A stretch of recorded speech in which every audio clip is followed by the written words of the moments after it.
My name is Rhapsody, welcome back to Monster Train. There's no time to spare, let's get on the tracks. We have, Melting Remnant Little Fade lead with the allied clan of Lunar Coven. We've got Winged Spirits as our Pyre Heart. Once per battle, select the heart to restore all front-friendly units on all floors to health. Full health, that is. 2 copies of Entombed Explosive, not going to really benefit from the healing on that Entombed Explosive with 1 health. But 1 Ember, 1 Size on Extinguish deals 65 damage to the front enemy unit. We've got 2 copies of Gravity, 1 Ember to deal 5 damage to a unit. On New Moon, Descend them. On Full Moon, Ascend them. And Lunar Priestess. On Resolve, add a Moon Ritual spell with Ephemeral to your hand. So with Little Fade as well, we've got the Primitive Molds in the base deck for reforming random units, and Witch Weaves from Echo. Righto. Seraph Eternus chosen of Savagery.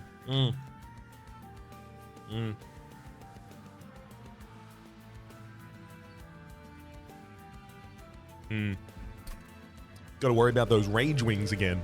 I think I've had like 3 or 4 Rage Wings in a row. I would like to cycle around to some of the other ones. The Rage Wings, I feel like, impose a little bit more of an impediment. Alright. Upgrade the champion or look at the artifact. I suspect we should look at the artifact first, just in case it's really important. Golden Idol, you say? Trial gold rewards are increased by 50%. That's a really good way to get off to an explosive start by giving a bunch of upgrades to a unit much earlier than you usually can. Eternal Flame for Quick and Endless. On Extinguish, gain 15 damage and 1 health. Or Firelight. Extinguish to apply 5/5 and burn out 2 to friendly units. I don't really want to be providing burnout to my units if I can avoid it. I guess that really depends on what I end up using for the rest of the run. Merchant of Steel. So Merchant of Steel is next to Remnant Banner, so is Merchant of Magic, which is pushing me the direction of getting remnants for the units that I'm using primarily in the run. Which means maybe some more burnout than I was otherwise expecting. I still want one of the Endless lines as well, even if I do get the Firelight. I'll take Eternal Flame. I think it's probably just a better choice there.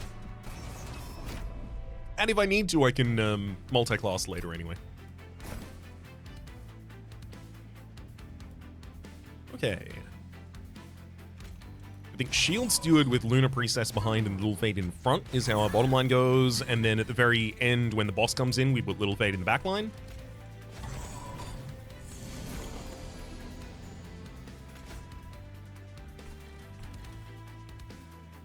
Which Weave takes out their back line. I mean, I do want to set up Entombed Explosive as well.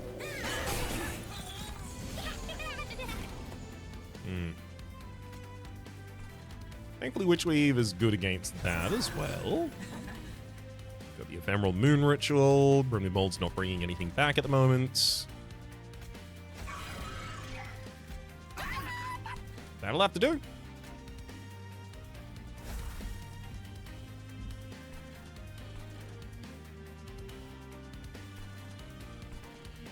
There's also a world where I could have killed my own Entombed Explosive and then Primitive Molded it this turn.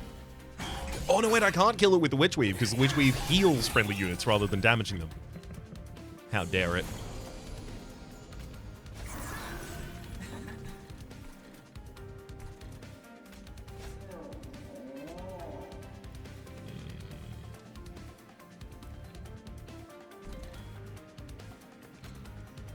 I suspect I can get away without playing this Spear Steward just yet.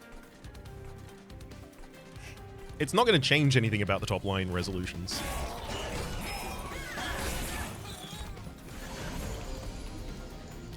Now Little Fade goes in the back line. Witch Weave, and that'll do it.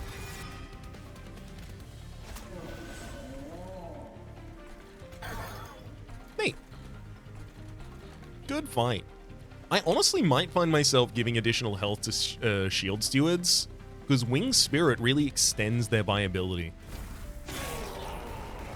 If I get 40 health out of every Heartstone that I give them, which is usually only 20 health upgrade, but if I can heal it once per battle, I don't know. Maybe there's something there. Entombed Explosive, Molten Encasement, and Whiplash.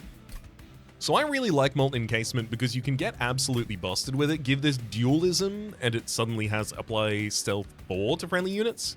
If you put this in the front line, give this dualism, and then also have a way of triggering its extinguish, you can suddenly perma-stealth an entire line, which is really good when Little Fade is doing a lot of damage. However, Little Fade also needs to die and come back and die and come back and die and come back, so it's really difficult to spend one turn and just stack as much stealth as I really need on her. Although I could just buy myself 4 turns. That's another option. There's also Whiplash for burnout on a friendly unit. I'm kind of avoiding that at the moment.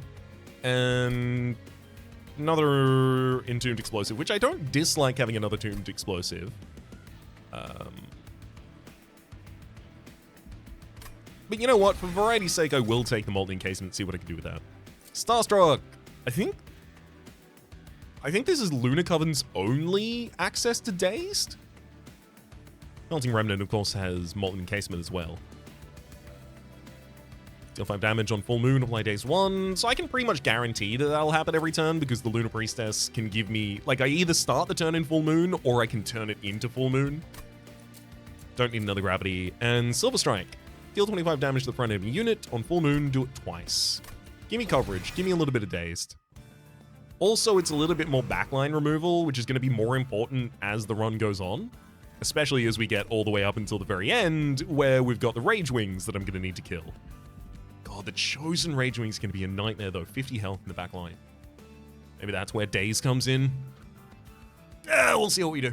All right. I do kind of stand by my Merchant of Steel in this opener. I can get a pretty busted Remnant unit with the right upgrades. Smidge Stone and Large Stone. Well, well, well. Do you have the gall, Remnant Banner, to give me Motes of Wax, also known as Legion of Wax? Damn it, you do not. I could just get a very big Paraffin Thug, though. On Slay, gain 30 gold. Honestly, this early on, I just take Paraffin Thug. There's also the Enforcer. On Strike, apply Rage 3, rather, to friendly burnout units. Don't really do that. These aren't the upgrades that I want, necessarily, unfortunately, for a Paraffin Thug. They really aren't the upgrades that I want for a Paraffin Thug. But should I really be that stringent about it? Like, it's just a really good unit. Giving it survivability and size, honestly, it then becomes a very easy unit to just dupe. It's a one-size unit. I just play it everywhere I can. I get a bunch of gold. Sure, it's better if I have Quick, and it's better if I have Multi-Strike, but Gift Horse Mouth, look, etc. You're not supposed to. You're supposed to just assume that they have mouths. Shield Steward? Shield Steward. So what's my bottom line become then? Shield Steward, Paraffin Thug, Lunar Priestess. No, can't do that. I guess it's Shield Steward, Paraffin Thug, and still the whatchamacallums. Boy, that is what you call them, though. The Little Fade, there we go. The Little Orphan Child.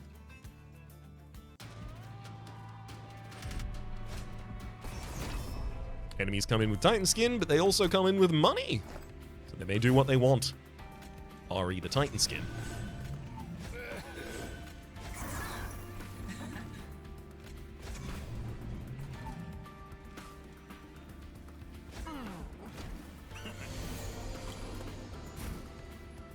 Nice. Gonna get a good slay there?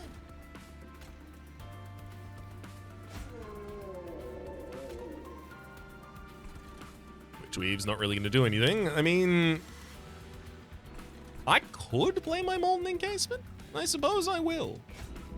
End of sentence.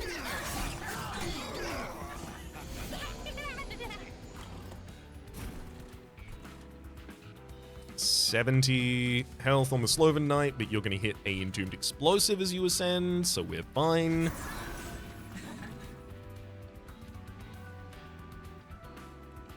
I can use... Yeah, that's what we do. We use Moon Ritual on the bottom line to add additional damage. I Witch Weave through the frontliner, so now Paraffin Thug is going to slay the Sloven Knight. So I get my 30 gold. Ideally, I want 30 gold a turn from this guy.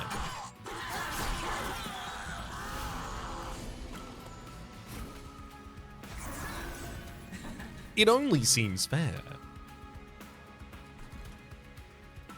Spear Steward for the second line. Oh, Primitive Mold does nothing at the moment. I suppose I have no good reason not to Star Strike the back line, so I will Star Strike the back line.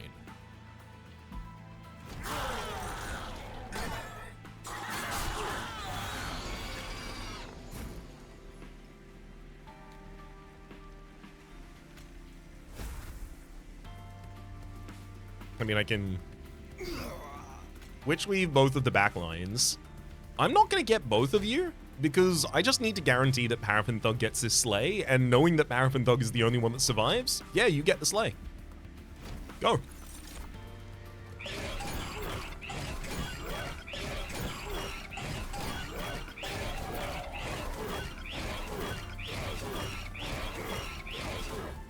Get him. Ooh, that's so much money. I might be going to a Merchant of Trinkets soon? Much sooner than I usually do. Merchant of Trinkets opposite Merchant of Steel? How comfortable am I with giving up the next Merchant of Steel? Especially in a world where I'm currently looking at a draft. Oh boy. 1 number 1 size, burnout 1, multi-strike 1. That's realistically, it's not a minion, realistically. It's a damage spell. It's a damage spell that attacks at minion speed. But it's a really good target for Primitive Mold, but is it? Molded, direct my Reformation. I think I probably just go Dripfall, to be entirely honest. Descend, a Blight Dazed 1.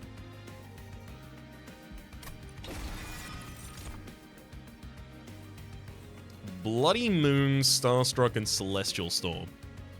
Celestial Storm deals 10 damage to enemy units on full moon. It's tuned. Attuned means it'll do 5 times more damage than magic power is provided to it. So, like, over the course of, like, what, 4 turns, I end up with 4 magic power from Conduit. Times that by 5, but we end up with 20 additional damage on the Celestial Storm, 10 damage to enemy units. Maybe I just take Bloody Moon. Good target removal. Also, importantly, gives me the ability to hit my own units in order to trigger it if I desperately need to kill my own Entombed Explosives for some reason. Great spell to get before the early Merchant of Magic as well. Ooh, Intrinsic and -1.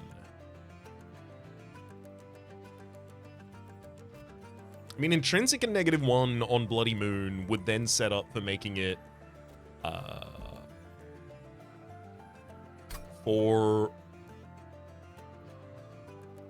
holdover instead. I could also Intrinsic the Dritfall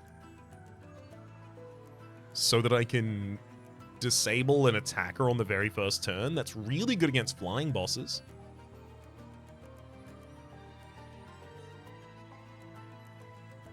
That's not half bad, actually.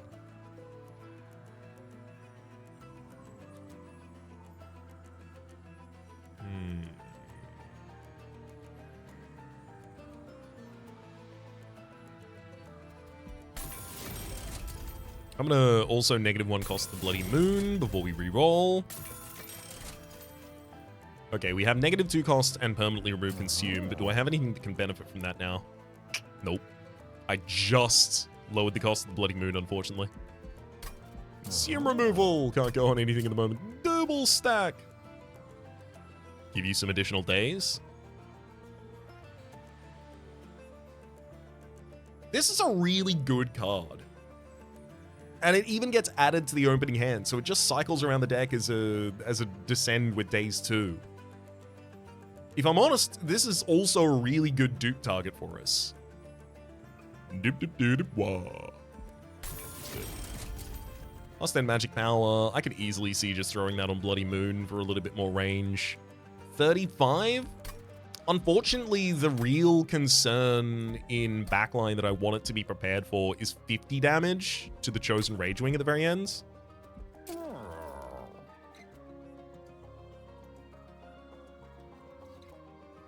I guess I'm more inclined to give this like Spell Chain or Holdover.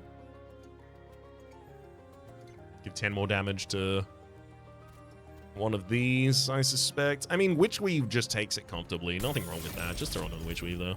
I probably should have done the plus 20 magic power as well on that Witch Weave. Plus 20 magic power and Consume, rather. I mean, Remnant unit offering me a Wickless Tycoon. Suddenly our bottom floor, ideally, should be Wickless Tycoon, Paraffin Thug, Little Fade, and then Entombed Explosives. And I'm not going to swim upstream on that one. The amount of money you get from this guy, it's absurd. Dude! Boiler Room for free! Gain 1 Ember when an enemy dies on the bottom floor? You mean their floor where I'm gonna put all my stuff? Yes, please. Granted, again, I do know Rage Wings are coming my way. I'm gonna spend my entire run trying to prepare for them. Because they are very threatening. They're the real end boss of the run, to be frank.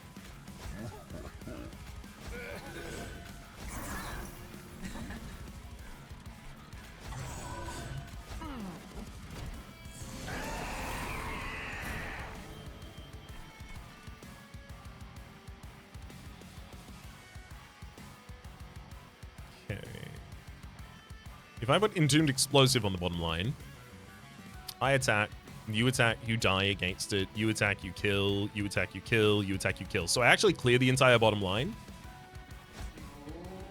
And that'll also be a bunch of additional energy for the next turn. Then I'm also gonna Drip Fall you, so that you don't do any damage to my Shield Steward, and then reveal you to another Shield Steward. Get God. And we get 5 additional energy on Resolution. That's pretty good.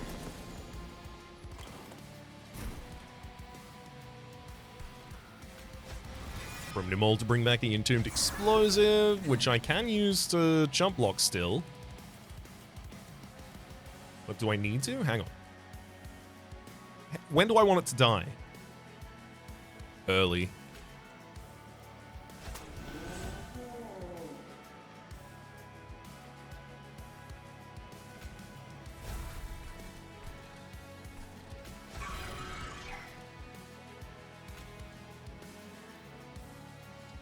Hmm. 65, 20, 10. Yeah, so the Paraffin Thug still gets the slay on this line.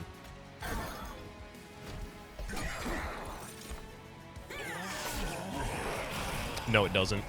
Dies at burnout speed. Oops. Oh, thank you for allowing me to get rid of my calcified ember, though.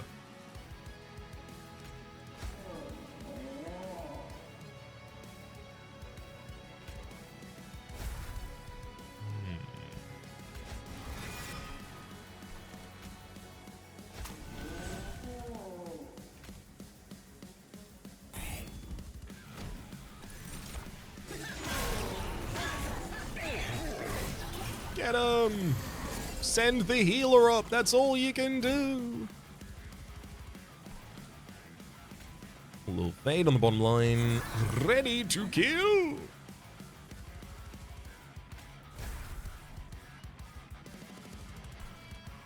I mean, I can daze the boss. Suppose I do. You're attacking for 35, you take it out. It's going to be really difficult for us to take out the Flagellant afterwards. But I do want to push damage against it, so I'm going to be giving up on the 30 gold from this turn.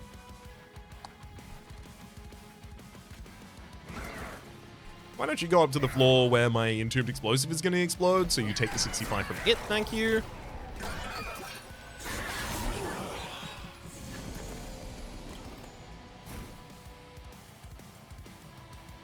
Alright, this will be my last good opportunity to heal the Wickless Tycoon, I believe. Because I'm gonna otherwise be playing units in front of you, so you'll no longer be the frontline unit.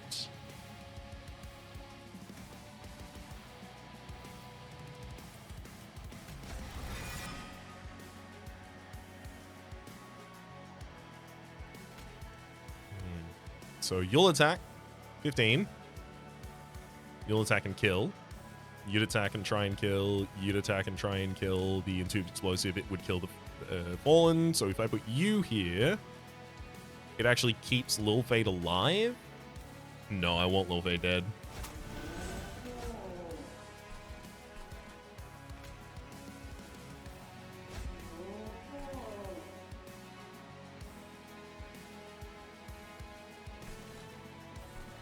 I don't need to grab you to the next floor.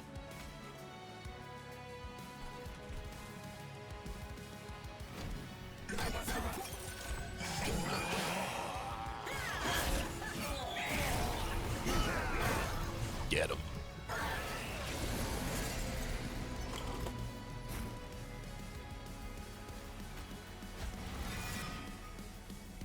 Thank you for the Entombed Explosive Broom to Mold. Let's drip all the boss.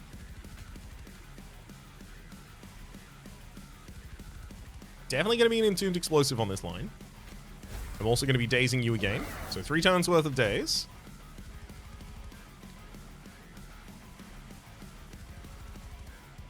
Wickless Tycoon. Unfortunately, if I play Lil Fade, she's going to kill the Cowering Sycophant.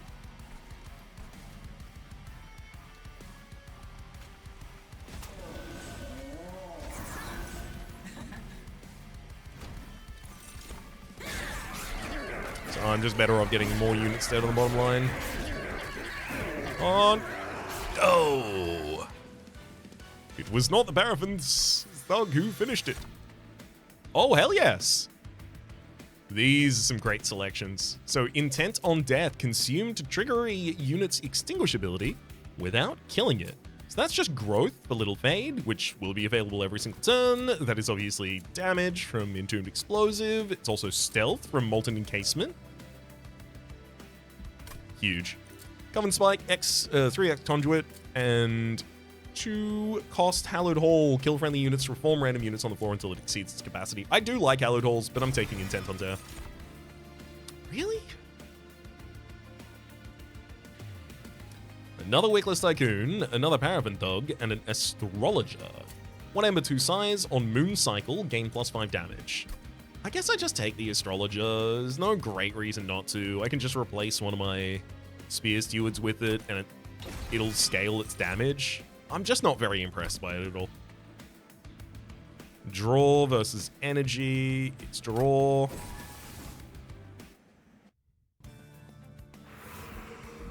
Yeah, with the money I'm holding on to, it'd be daft of me not to go to the Merchant of Trinkets. Spells gain an additional upgrade slot. Pretty damn good. Is it? Got 1 spell that would benefit from it. Like Intent on Death, I would like you to be Consume Removed, Intrinsic, Holdover, you know, just, I would use you every single turn. On the turn after deployment phase, draw until you have 10 cards. I also feel like that's pretty easy for me to do. I can definitely benefit from having more choice on that first turn. I could take Lightstone Casing here, or I could just reroll. I'm gonna reroll. Interesting. Emot Tome! Create an ephemeral copy of the first spell you play each turn. Huge. Manifold Mirror. The first room card played each battle is applied to all floors. Boiler Room mod. At the start of each battle, apply Boiler Room to the first floor. I don't think this would apply it to every floor.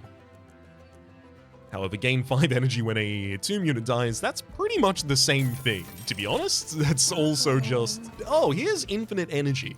So definitely feeling good about my draw selection there. Celestial Alco, what do you got for me? Oh, yeah! I was kind of hoping I'd see this.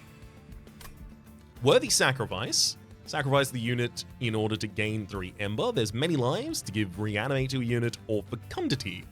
Summon to add an additional copy of the unit to your hand that costs 1 additional energy. Now, if I put like all 3 of these on Molten Encasement, I can just play Molten Encasement, explode Molten Encasement, play Molten Encasement, explode Molten Encasement, play Molten Encasement, explode Molten Encasement. I can suddenly give an entire floor,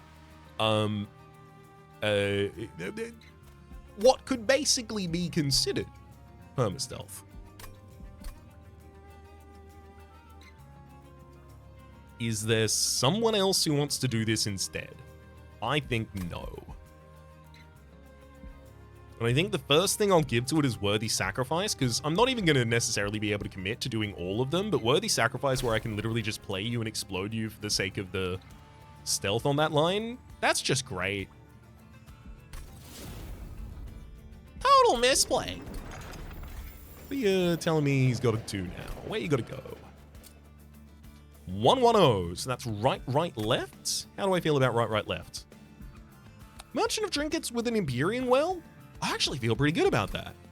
I've got a couple really good cards to dupe with that. I mean, I wouldn't object to another Molten Encasement. I certainly wouldn't object to another Paraffin Thug, though.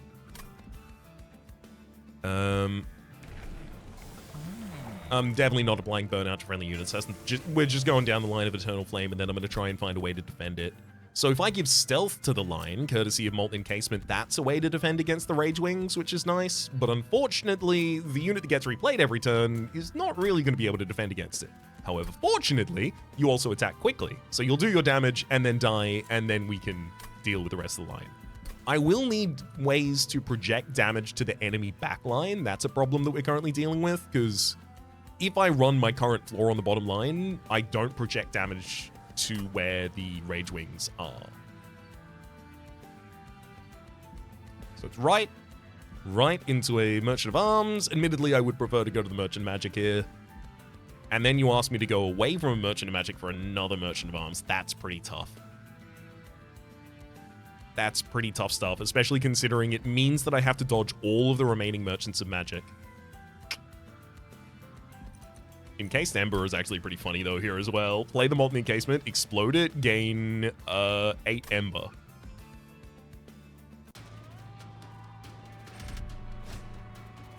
Draw 1 less card each turn for a bunch of money.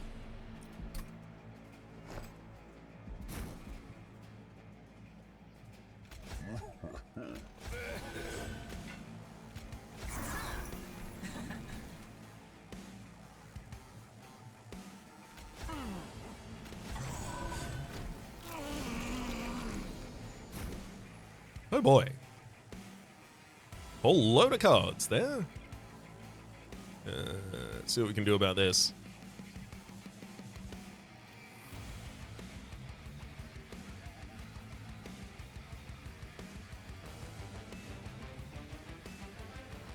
I'm going to go Entombed Explosive. Then I'm going to kill my own Entombed Explosive with Bloody Moon to kill the enemy. Perfect. That'll give me another Bloody Moon in hand. I'm going to prove it in bold. Bring back my Entombed Explosive. Summon the Entombed Explosive. Kill it with another Bloody Moon. That's 17 energy. God, I wish I had something I could do with that 17 energy. Oh, it seems like a great time to have something to do with that 17 energy. Another alternative would be... I don't think I actually will do that. I want to double dupe the Intent on Death. That's the realistic thing, is you use that to gain a bunch of stats on Little Fade.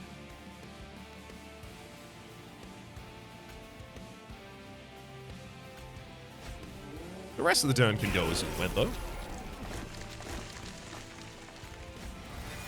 Nothing wrong with that.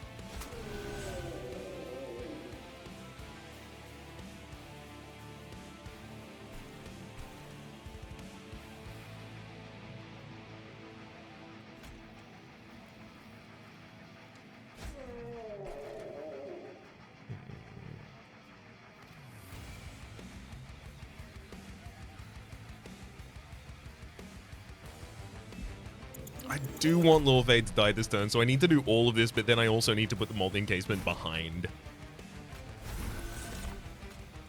That's the play. Molten Encasement, sorry. It's not Molten Encasement, it's a Entombed Explosive. There you go.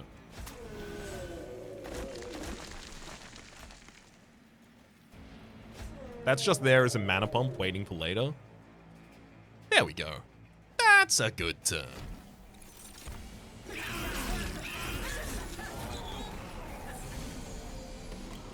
So much energy.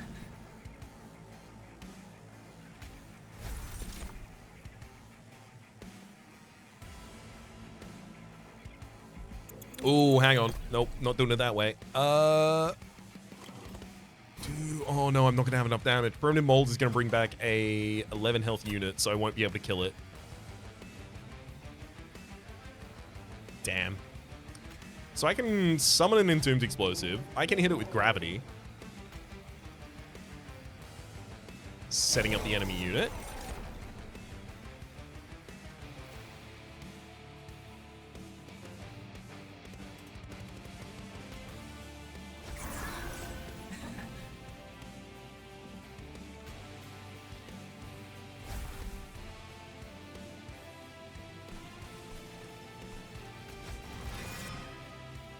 Welcome back, Burnout friend. Oh no, they're not capable of killing Lil'Fade anymore. Lil'Fade, you're getting too healthy. What am I gonna do with you?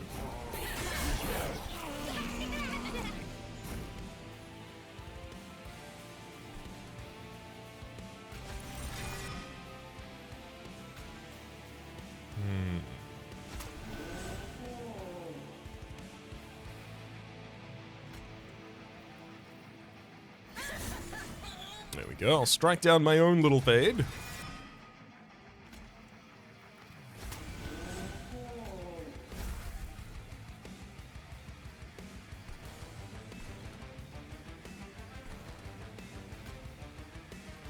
We'll all have to do then. I didn't put down Mooncycler. I guess Mooncycler does need to come down early if I want to use them.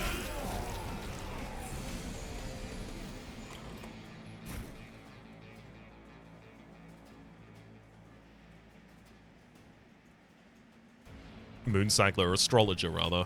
There you go. Now it's easy to summon you when I have infinity bazillion energy points.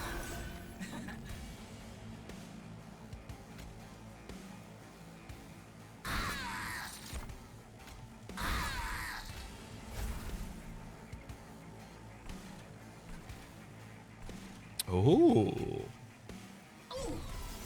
That's fun. I'll use the full moon to ascend Astrologer to the top line. Overstack up there now.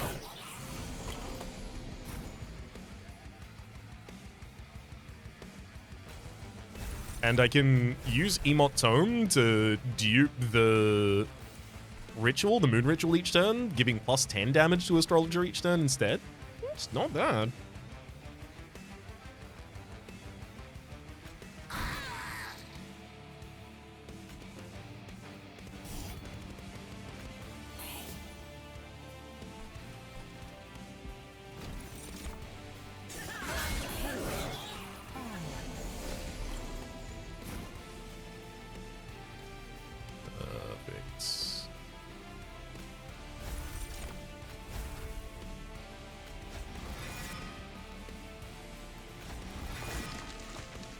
I mean, they're both exactly the same size for the explosives.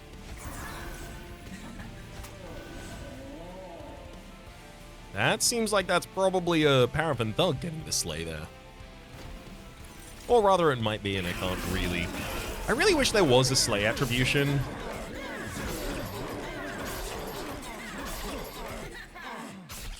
If a run requires me to sit here and, you know, actually count in individual instances of damage and individual rounds of combat against an enemy so that I can figure out who slays who, I'm gonna lose that run.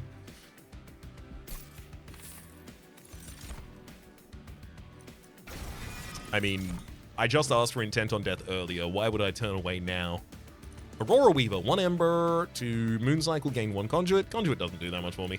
Lunacy, though. Phase X times, apply 1x Conduit. You know what I need in a deck that's using as much energy as I get?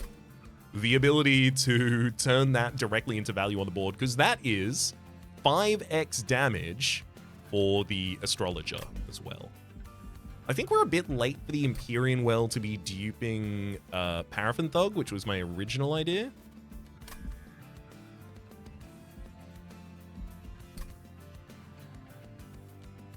My minions are really bad. That's a good point that probably needs to be made. My minions are very bad. However, do I have opportunity to solve that later? I don't have an opportunity before the 7th, which is tough stuff.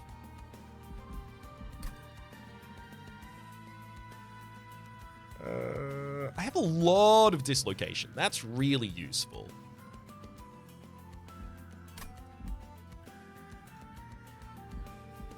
What would I even be duping here? I suspect it's either Dripfall, Intent on Death just because it's busted, or Lunacy for same reason. Because this also doesn't consume, so I get to do that as many times as I draw it.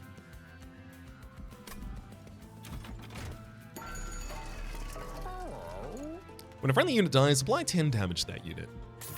Thank you. Little Fade now gets additional 10 damage. Neat. Start turn, fully healed champions, irrelevant, Firestone housing, upgrades, units get an additional upgrade slot. I like it, but I don't have units that are heavily upgraded. And I don't really have enough opportunities after this point. Like, I literally have one Merchant of Steel before the end of the match. Like, I don't have many more opportunities to get the upgrades to get, like, a triple stacked unit or anything like that. Oh, yikes. Equipped units gain 10 armor. Not really relevant to me. Friendly unit gains burnout, it gains 3 additional stacks. Not what I'm doing. Sear Orb, when applying spell weakness, apply 1 more. That's actually real rough. I was really hoping for much more from this Merchant of Trinkets, unfortunately. Lady of the House and Witless Tycoon, don't have time for you.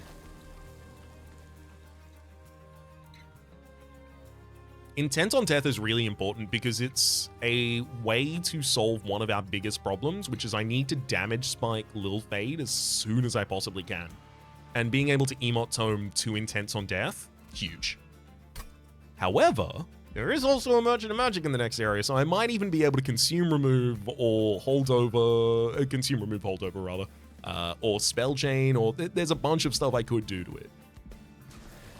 So I think there is also a good argument to be made for Lunacy, but then I'm using all of that so that I can ultra buff an astrologer who is at maximum, fine. At maximum, she is okay. I'm gonna get another copy of the Intent on Death. Heck, I wouldn't be entirely against removing a couple of cards here as well, actually.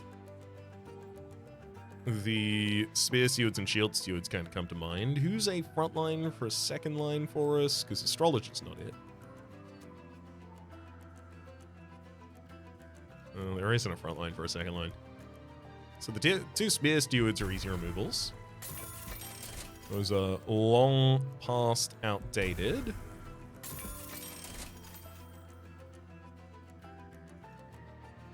I do kind of want that many permanent molds. I don't need as many Witch Weaves as that, and I'll leave it there. I don't want to spend 120 on the next removal. A Penitent Prayer Stone is spawned on each floor.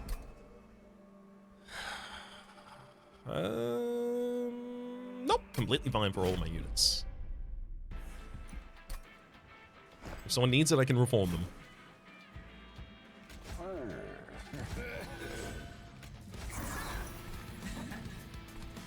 I want both Astrologer and Lunar Priestess to go down. Maybe I wait for the Shield Stewards.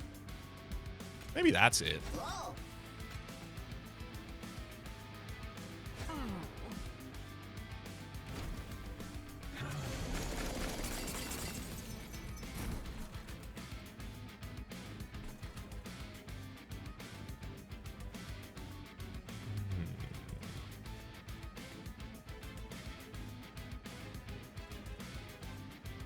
Best spell to dupe here is probably going to be Bloody Moon. Throw down Entombed Explosive, hit my own Bloody Moon. Hit my own Entombed Explosive, rather, with the Bloody Moon.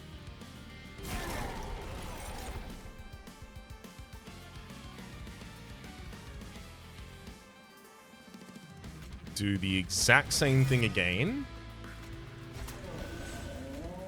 Taking down their front line. Then use 3 Witch Weaves to take down their back line as well. Get rid of my Calcified Ember. Summon a Shield Seal where I can. Primitive Mold brings back the same Entombed Explosive, which is ready to explode next turn. I think I need to throw you on the top line, if I'm entirely honest. Yeah, you'll help us survive that. And days too? I don't really want to apply that to the Blightstone Guardian if I can avoid it. Because I do want you to kill Lil Fade.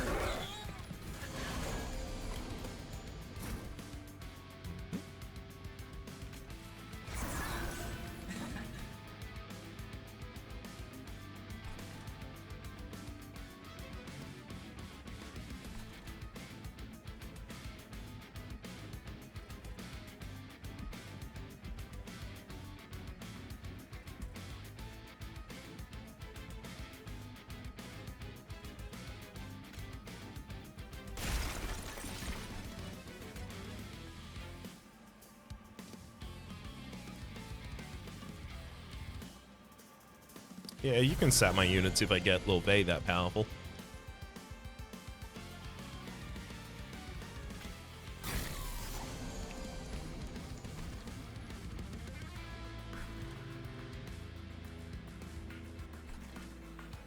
Don't need the additional energy from Molten Encasement this turn, so I can just slot you in the backline and pull you up at a later date.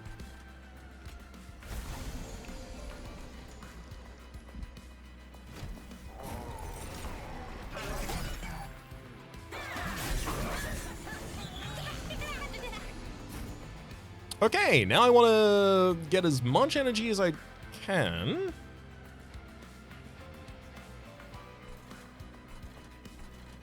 We'll be popping that Molten Encasement on middle line.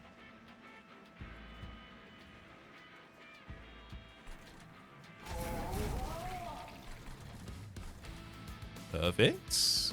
I'm going to summon Lil Fade, and I'm going to hit you with double intent on death.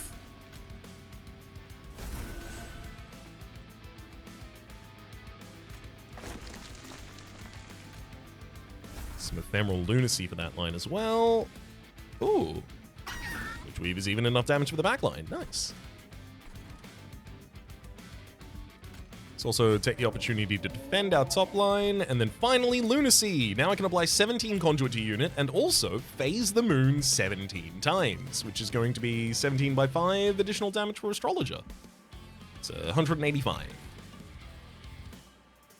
I think that's pretty good. I think that's actually pretty good.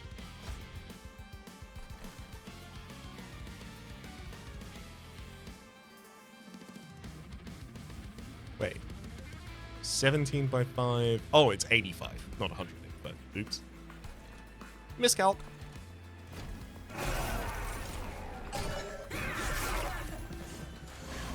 I'm afraid it's only 11:16 a.m. It's too early in the morning for maths.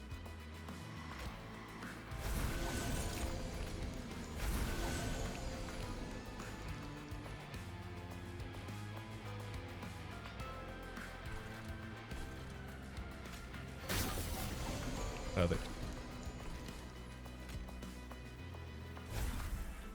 Oh, just enough damage as well, but for what it's worth, it's not actually that close because I'll be taking the opportunity to play additional explosives.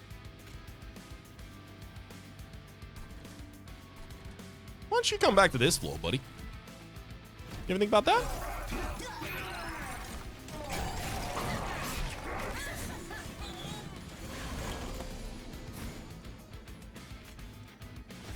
$275 on Lil Fade. Happy to see it. Definitely a good position now.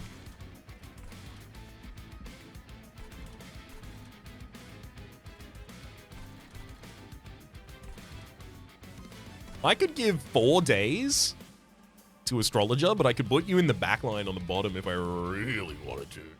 But then I would never be able to lay Lil Fade on the bottom line again. Which, no.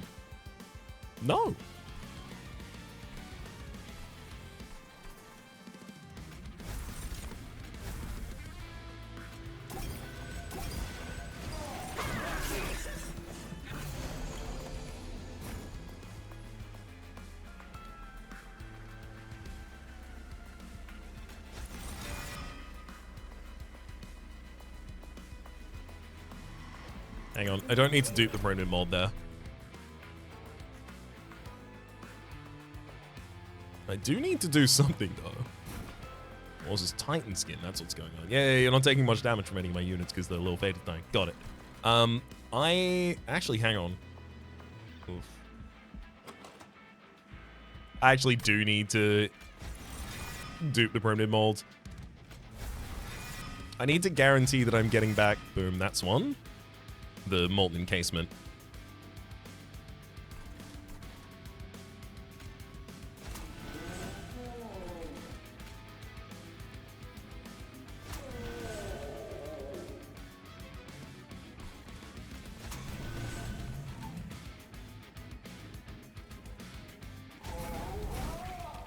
So use Bloody Moon on one of my own tombs as well. Perfect. So that's even more lunacy.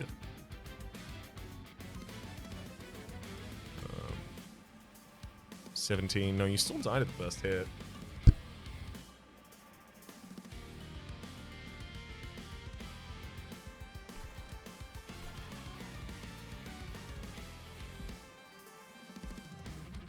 So I'm basically going to be retreating each line, just throwing a little fade against Koto. That's not bad. Let's get the lunacy on the top line then. Bit better of a setup long term, I suppose.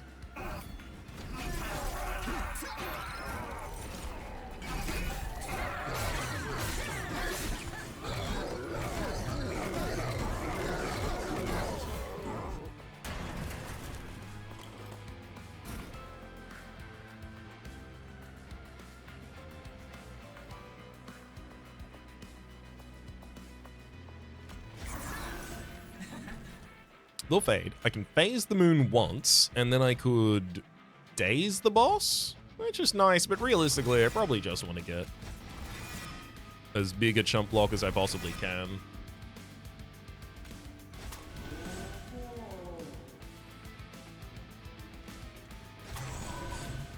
That'll do it. Get him!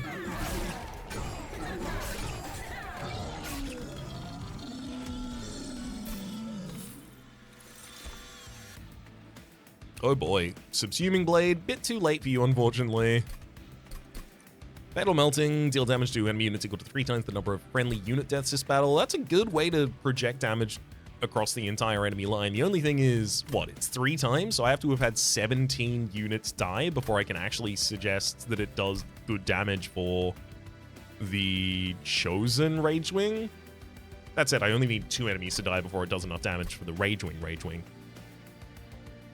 I could take a single copy of that. It's just Engulfed in Smoke is also here, and that's also a way to, like, completely avoid that.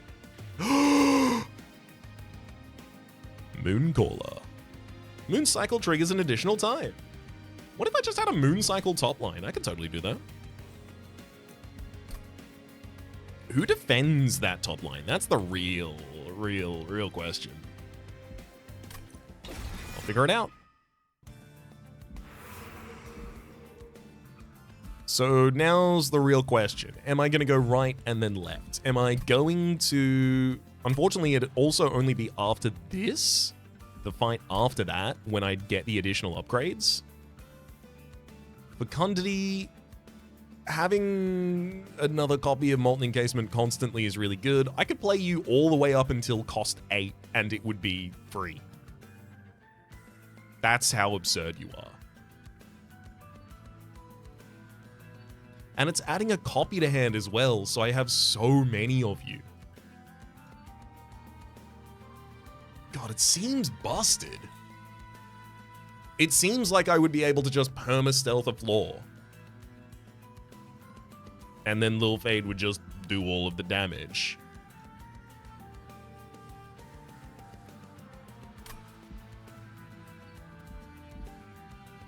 I just have to give up on everything else to try it.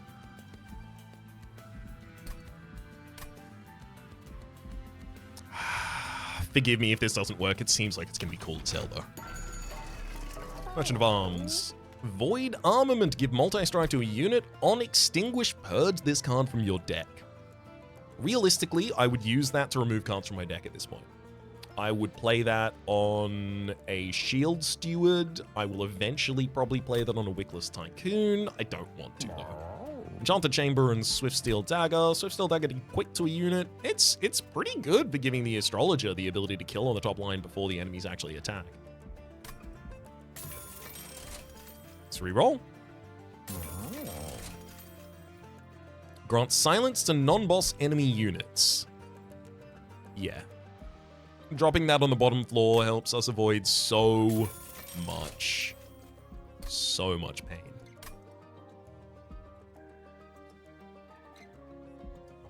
Glass Cannon Fragile. I'm fine. Health I don't need, and then a quick Steel Dagger that I could have had for free. Steward's Quarters. I could use Steward's Quarters literally on the top line just to get an additional capacity. Ah. Anyone else realize what I just did? My boiler room, realistically, my boiler room is more energy than I actually need, so there is a good argument to make for it actually still being a good idea to replace it with the Zone of Silence as soon as I can. But still. I'm going to be overriding my boiler room a lot of the time now. That's annoying.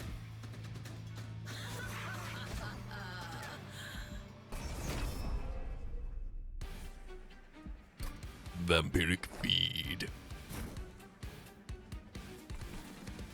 Luna. Astrologer. Wickless. Paraffin. Lulfate. Go for your lives, buddy. I like the big draw on turn 1. It's really helpful. Also, get Drip Felts, buddy.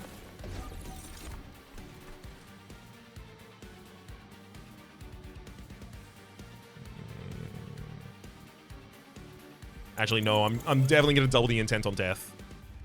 But you will be Drip Felt out of that top line. See, it's so good against flying units.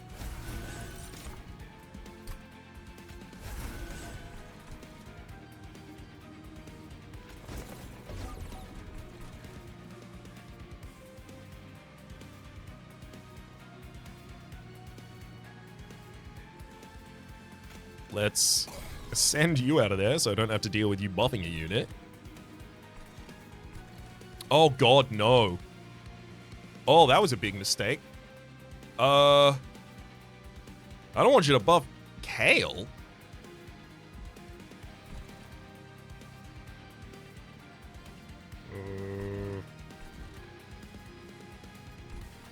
How does one deal with a problem like this? This Switch Weave is currently kind of earmarked for the back line on this floor. I could summon Shield Steward and give you the Swift Steel Dagger, and then you'd attack for 23. Not enough to... Actually, that is enough. I'll give you the Swift Steel Dagger, and then that's enough to take it out before it gets to do anything for Kale. I don't want to give you 12 additional damage. That's a really, really bad idea.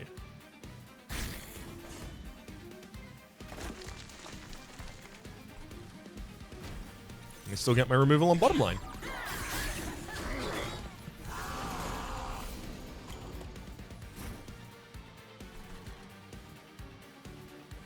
Moon Caller for moon cycling, trigger an additional time. Slow fade, and then intend for you to die twice.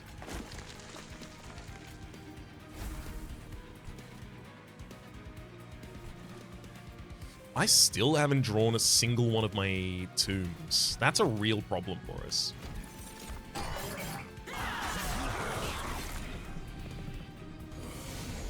I do need this deck to consistently be able to draw towards them. This top floor is where I'm going to be defending with Molten Encasement, almost certainly.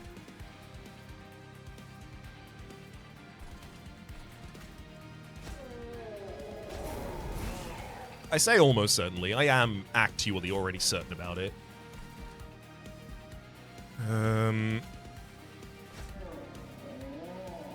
Tuned Explosive with midline's nice. I'd love to be able to kill that Vampiric Cherub before it buffs Kale, but I can't do anything about that right now, unfortunately. Let's intend for some deaths. Oh, Molten Encasement's the only one I bring back at the moment. Oh, that's appealing. Bring you back. Sack you. Bring you back. Summon you. Sack you. Nice. And then I've got a 24 on our lunacy, so that'll be 120 additional damage now, the astrologer.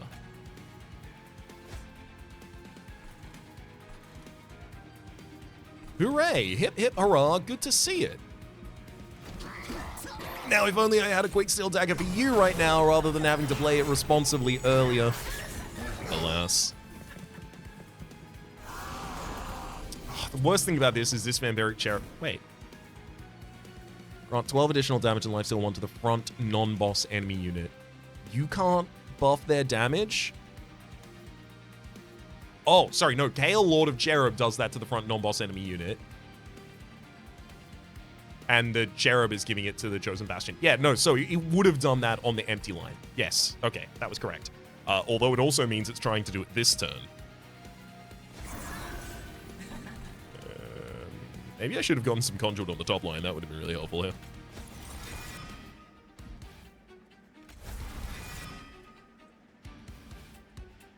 Oh my god. Doomed explosives, so cracked.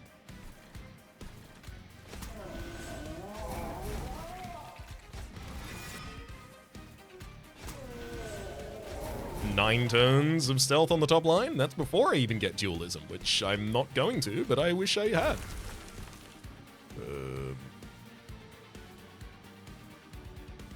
So I've got a New Moon Descend.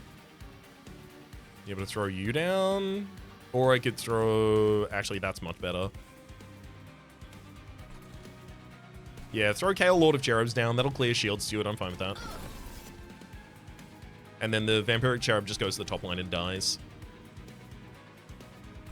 I suppose it's worth it to use Wing Spirit this turn, I guess, as well.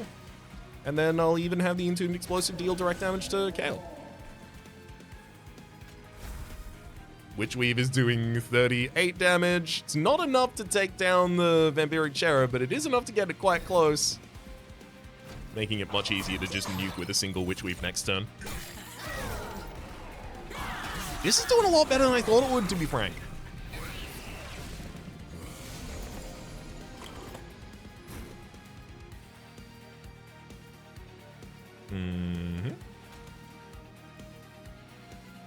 Little bottom lane.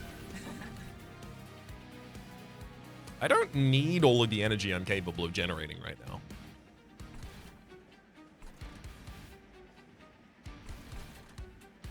I'm just gonna engulf this top line in smoke twice.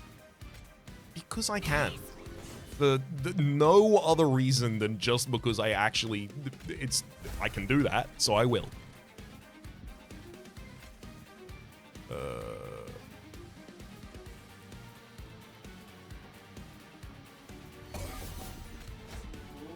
No getting eaten. You're too dazed.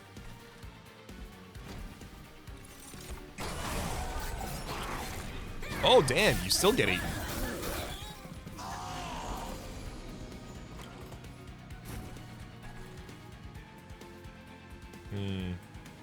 Vicious Actor on the top line is a little bit of an annoyance there. I'm going to have to descend you.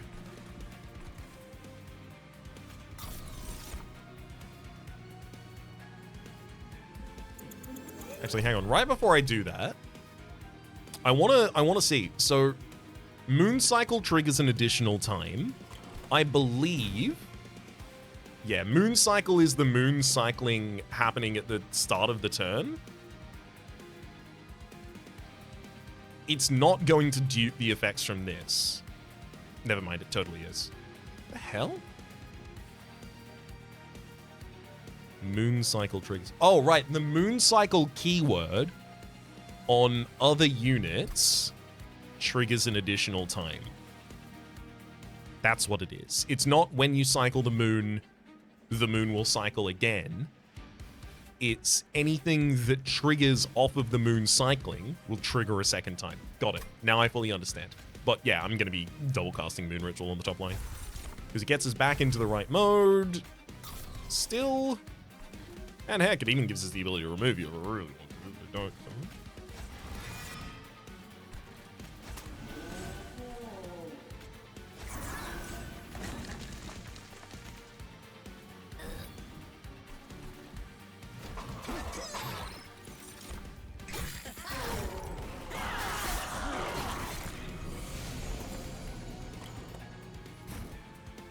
I have so much energy at this point that popping down Zone of Silence on the bottom line literally just to eviscerate the enemy's ability to do anything to me sounds like a great idea.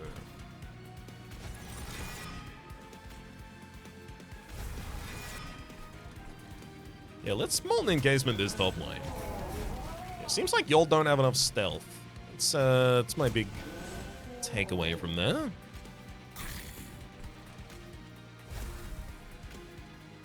Hey.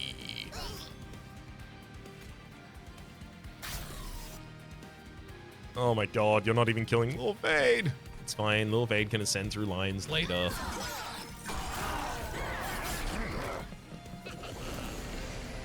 Also, 100% there exists a world where I don't even have to worry about it.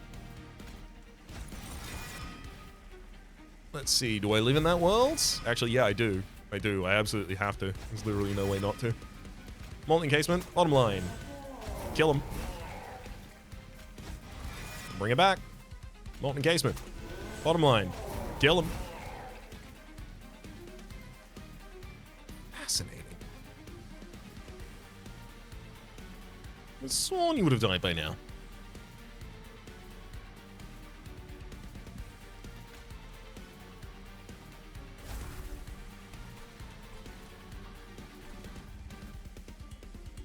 These bloody moons take out full cherubs.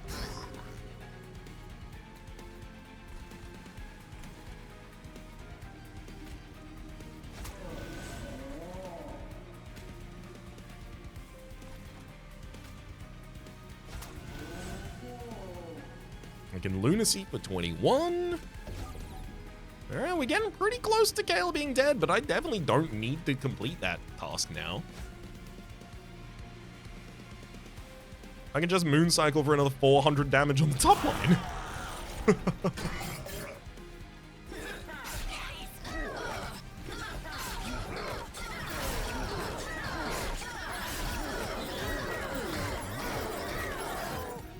Now just imagine the version of that where I was doing it the whole time.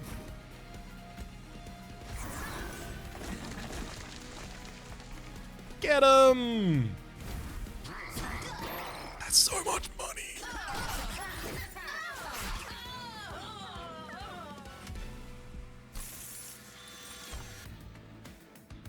Heavenfall 4 Ember, by which I mean it's free.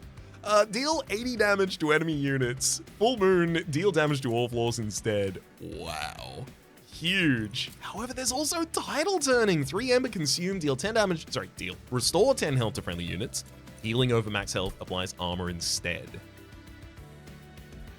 Another way to try and keep a bottom line alive against Rage Wings. Very good support. I have to click Heavenfall. It's so absurdly good. So here's the thing.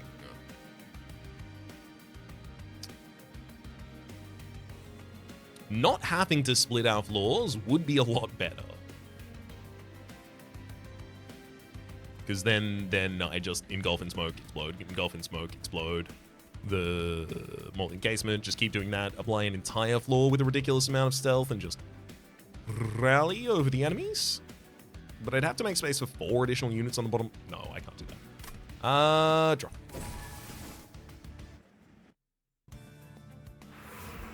And then I have to go left here, regrettably, in order to complete my mission. Eternal Flame is now giving 60 additional damage. Oh, wow. Hall of Mirrors, you say? Hall of Mirrors for the top line would double Astrologer, and then I would never get to play another thing. Or I could play single Astrologer, then Hall of Mirrors, and then I could double a Mooncaller after that.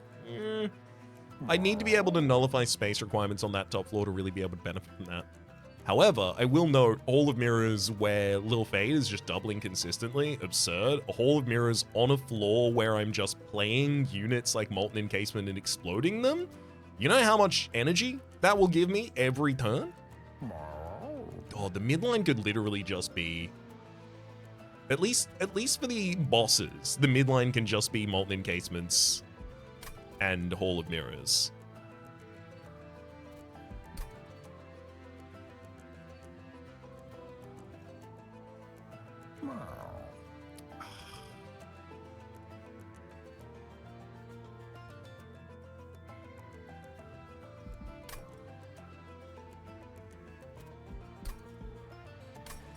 Last thing I need is a card that might be dead. And without having taken... Like, if I knew I was about to get this, I think I would have played Capacity, actually. Made Blade 3 is pretty insane with the amount of spell damage I give units. Inferno Room, deal 50 damage to all units at the start of the combat. Not bad.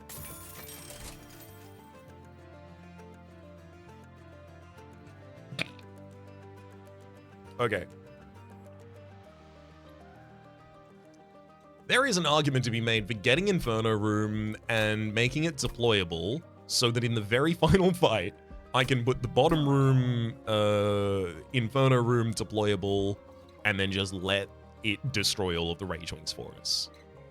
Right? I don't have to use it in any other fight if I don't want to. Gives me one more turn to set up the appropriate amount of Molten Encasement on the midline. Realistically, I am only running 2 lines at the moment. That's actually the solution to all of the things I've been asking for this entire time, and I was looking at it like, but I'd like to keep my boiler room. Meanwhile, I get like 40 energy a turn, so what am I even trying to do there? Combine 2 pieces of equipment. Swift Steel Dagger and Moonlit Glaive would just turn anyone on... pretty much any line, in fact, into an absolute boss.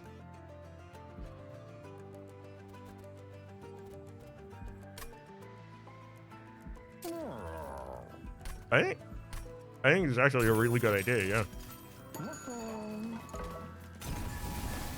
Empyrean Well. I will say, Intent on Death is still really appealing to me. Another copy of Molten Encasement literally just gives me the ability to get it earlier, and there's nothing wrong with it. Even if it doesn't have all of the upgrades of the final one, there's nothing wrong with it. Start a battle, enemy and superior on each floor, and I get a bunch of money, but I don't need to do that because I literally have enough money that I'm not going to be able to spend it on everything, so I should probably avoid this because otherwise it's going to cost me a bunch of HP, and I'm going to have to do all of my equipment based on how I deal the front line, top line. Yeah. We basically, with our money, we bought ourselves not having to do that challenge. That's pretty much what happened. Now, it is worth noting, I don't need to do the Inferno Room version of it right now. However, terrible curses will make it difficult to keep up with the threats. Intent is keeping you away. I mean, there is also a really good argument to just do it. Because I also don't need additional gold, so why would I focus on the other things I can do in the build?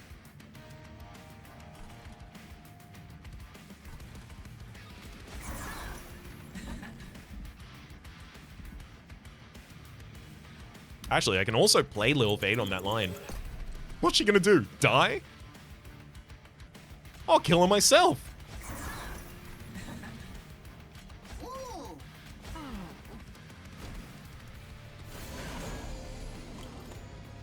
Yeah, it's a pretty good way to get rid of a Discordant Heretic.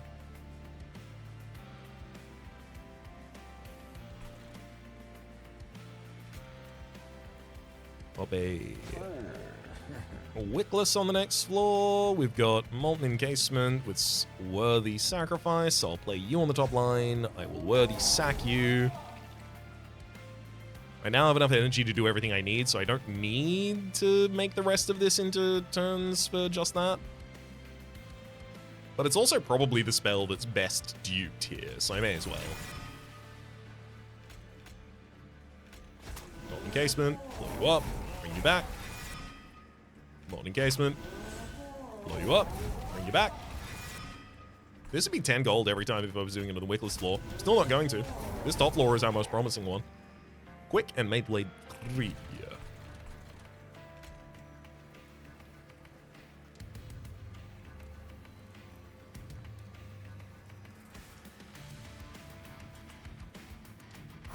The units that get to the top line are going to be huge. But I am no, I need to protect against two 500/500s. I need to be ready to do that, so I actually need to spread the damage on the top line. Which is fine, there's no problem doing that. Very easy to do. It's literally just play the equipment on the other character. That's it.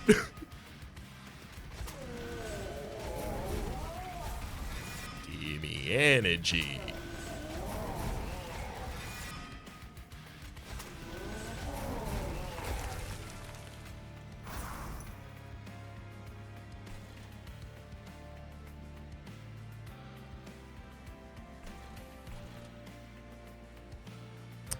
I'm going to ascend you. I'm going to hit you with Dazed and kill you.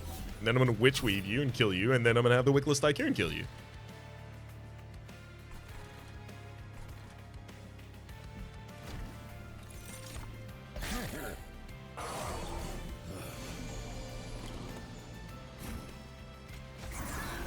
Welcome back.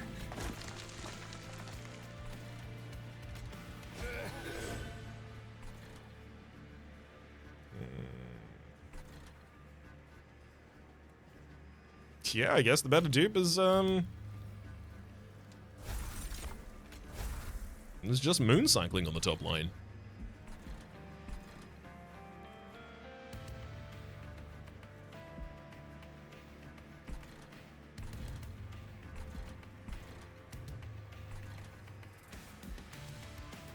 I could bloody moon the back line, but there's no real reason to.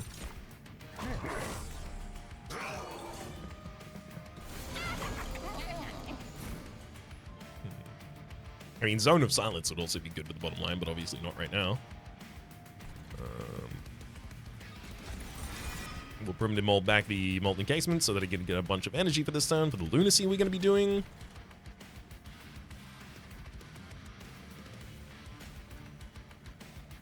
How much stealth do I really need? I don't know if the question is how much stealth do I really need. I think the question might be how much stealth can I get?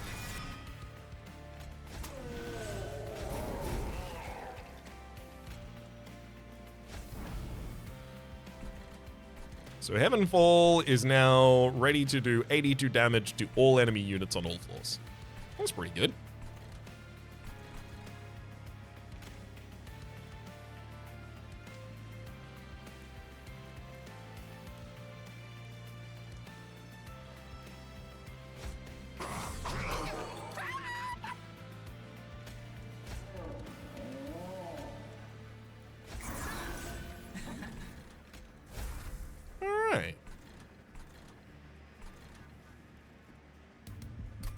Do I have a room that's supposed to go on the top line?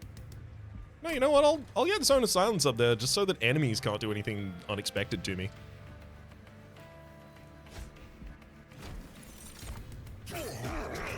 How dare you do something unexpected to me? I want to be well aware. File your paperwork in triplicate, friend, if you're going to do something to me. All right, Mooncaller, top line. Now we have space for only the Molten Encasement, which is now dead. And the Molten Encasement, which has since died.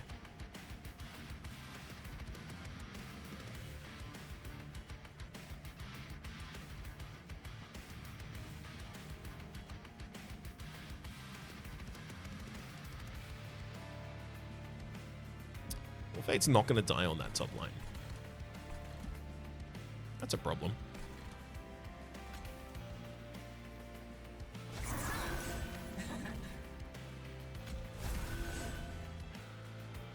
I'll intend for your death, but I really wish you were gonna die after this, because now I'm gonna have to find a way to kill you as well. And that's gonna be a nightmare. Shield Steward. Let him die. See if I care. Let God sort him out.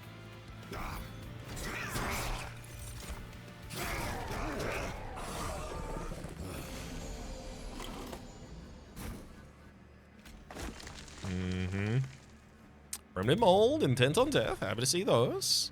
I think I should probably just double the Intent on Death first, given the amount of growth we get out of it. Nice Molten Encasement.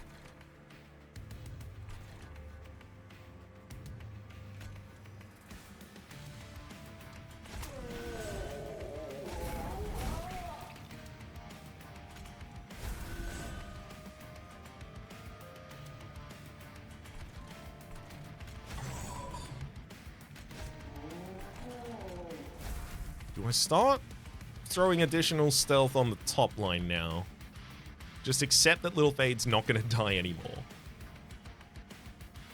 But then, if I do, then I can't get... The stealth stops. I won't have the ability to play the units on the top line that give me the stealth in the first place.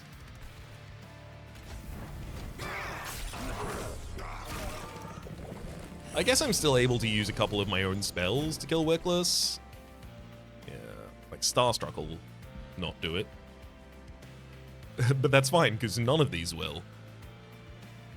Lunacy, I do like that. What spell do I want to do? Heavenfall, 92 damage to all targets. Let's see.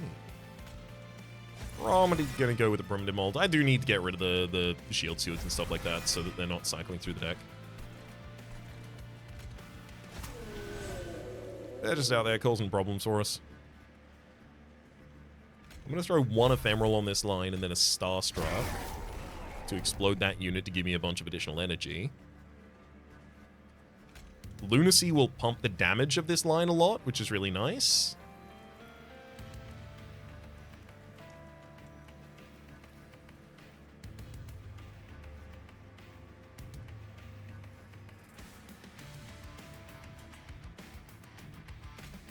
Doesn't result in Vowed Gladiator going down, unfortunately.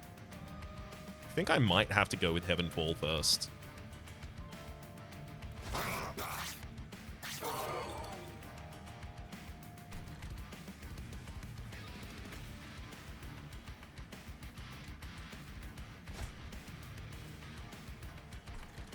Looks like we got some additional energy back as well. Oh, actually, hang on. I could have gotten even more energy back by using these Witch Weaves first. 100% should have done that. I'm going to leave the Shield Steward so that it's not ready to try and reform.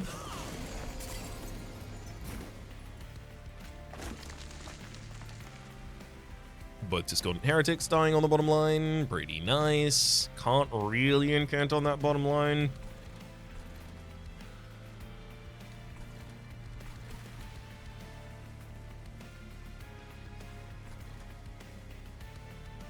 I need to be able to survive against Chosen Prayer Stones as well, and currently my Lunar Priestess just dies against them.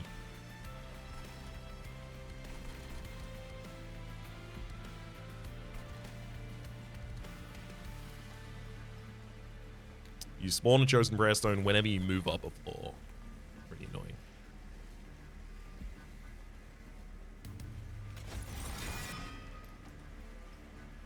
Good to see that Molten Encasement.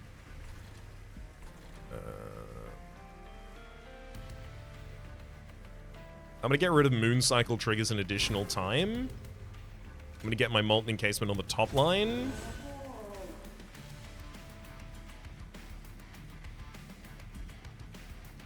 Sack you and try and reform you. Don't get you. Different one. I got you. Good.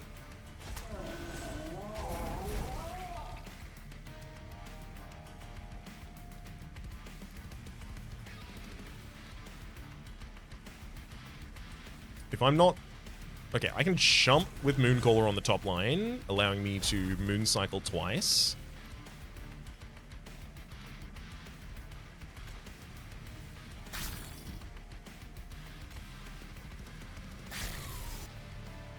So what, we lose 9 health from an Avowed Gladiator there? That's pretty good.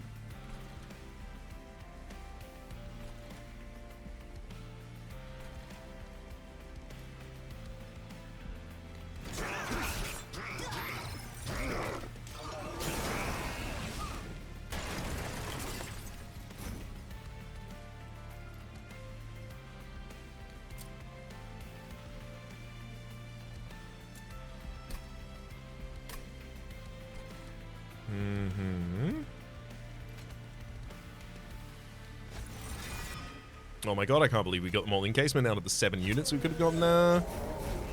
Explode you, and then I hope to get you back. Of course I don't. That makes sense. It was unreasonable that I got you in the first place, frankly. Heavenfall for 100 damage to all floors, and I don't even have to play it on the Athane's floor.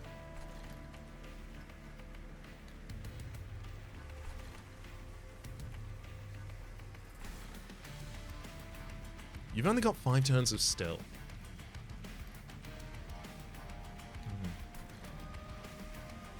I wonder if maybe I'm supposed to descend Lil Fade here.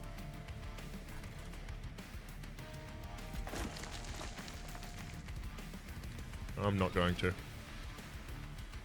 Again, I'm not trying to trigger the incants on the bottom line, so that's why I'm not gonna hit any spells there.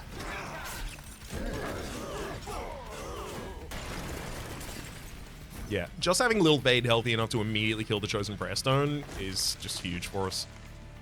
And yeah, we have more than enough damage after that. I'm not going to mess with this. Just do it.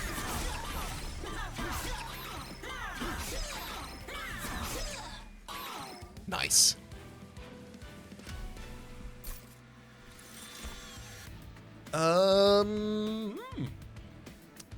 Crushing Demise. Kill a non-boss enemy unit and a random friendly unit. I'm going to have an empty floor on the bottom line a lot of the time, so it won't kill anything for me, or if it does, it'll kill the thing that I want to have killed.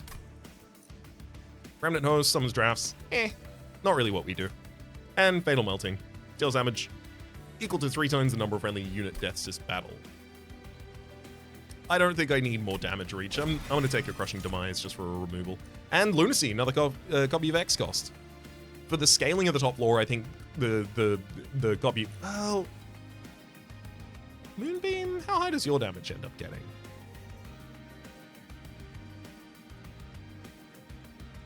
We'll do 40 to the front line, like 14, 15 times or something like that.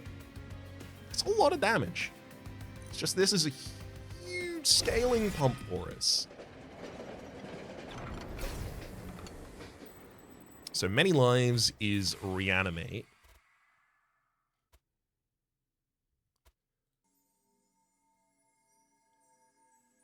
Which means I'd summon you and I'd explode, or I'd summon you and I'd try to explode you, but you wouldn't explode. That's what that means.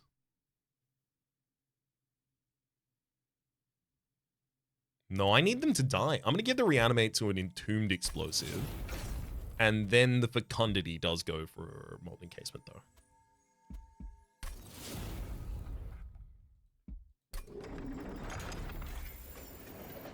Now I buy every relic.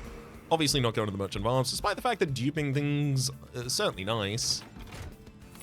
Multi-strike would be lovely. Dualism! I can put dualism on one of the Molten Encasements. It's still got the ability to take it. Yeah, that happens. Yeah, we do that.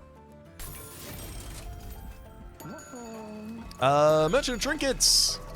Front friendly units apply armor 5. Sorry, friendly units rather apply armor 5 to the front friendly unit on extinguish. Volatile Gauge. I like drawing cards, and I do have a lot of energy, but if this adds additional inconsistency to playing my Molten Casements, it literally ruins the entire run. No, I don't need it. At the end of turn, if it's full moon, spells in hand gain 10 magic power. Not bad. I'll take it because it might have a benefit. 5 gold when a friendly unit dies. Irrelevant. On deployment phase, draw an equipment card from the deck. So we'll be drawing specifically the merged equipment. Quick and Mage Blade. Super cool. First unit you summon each turn, gains Conduit 4. No good reason not to take that. 5 gold when a friendly unit dies. Irrelevant though. Merchant of Steel. Let's just give some upgrades to some units. Lunar Priestess, you might as well have some more damage. Conduit 5 by default on you as well. Quick for the Astrologer, so that means I can give the equipment to the Lunar Priestess instead, which is huge. Titanite and Health. What if I did Titanite and Health for Mooncaller so I can make you the defensive unit at the top line?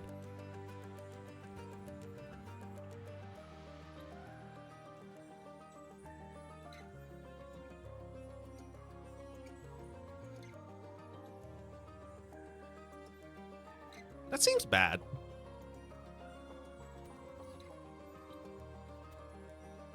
Seems pretty bad, yeah. Seems like it'll accomplish absolutely nothing. Give the Astrologer a little bit of additional health now that I know I can't get anything else for you. Burnout on the Entombed Explosive, maybe? The one with Reanimate? Yeah, just so I can guarantee that you start dying. Then we'll remove most likely 2 copies of Witchweave from this deck. Sorry, Witchweave and a Shield Steward. And the other one is going to remove... I mean, the removal of minions that I'm not going to be summoning anymore is... It's just incredibly important. Because then they don't go back into the reform pool and screw up my stuff. Like, I don't need Paraben Thug anymore. We are a bit beyond that, but I will play it.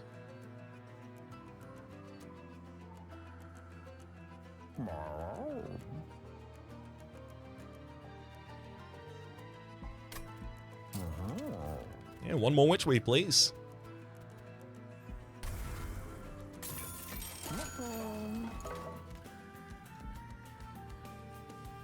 All right. Let's head into Seraph Eternus, Choosing of Savagery.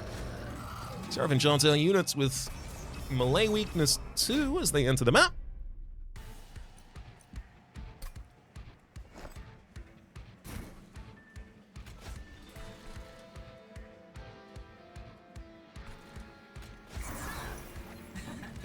Actually, no, Lure Fade on the bottom line. I don't want you to summon with Conduit. Conduit goes on top, thank you. We'll summon the Astrologer in the back line, Lunar Priestess in the front, merged equipment for the Lunar Priestess. They're now both attacking at quick speed. Lure Fade for the bottom line. Good damage on that Lunar Priestess. There you are, Chosen Assassin. 7 damage, multi-strike, has sweep, so it projects it to the back line, and it has 50 health. It will, of course, be dying.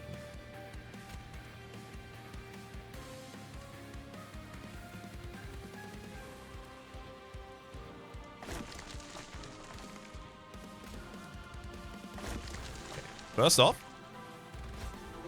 encased Molten Encasement, top floor. I'm going to Worthy Sack you, gaining 8 energy. I'm going to bring you back. Do it again. I'm going to bring you back. Do it again.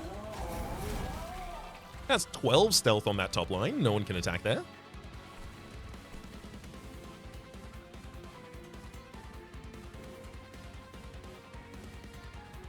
I don't need to start throwing this one on the top line and then just doing it constantly right now, do I? Entombed Explosives get some vibe on the bottom line. Well,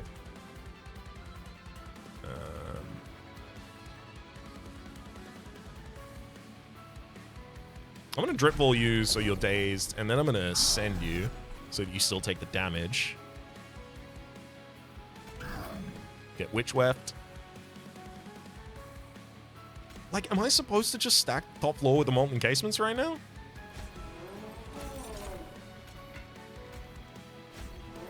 Because I kind of think I'm supposed to.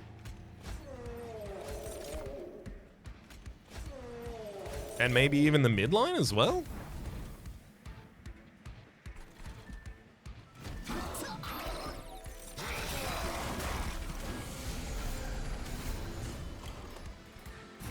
Mm-hmm. Good bottom line, though.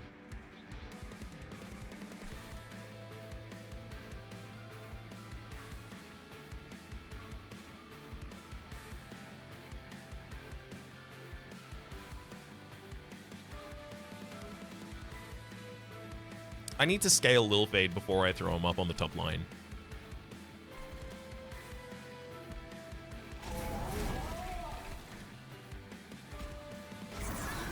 So Lil Fade, you get summoned in the mid. I'm going to give you 3 Intense on death. And 4 unfortunately prevents you from dying.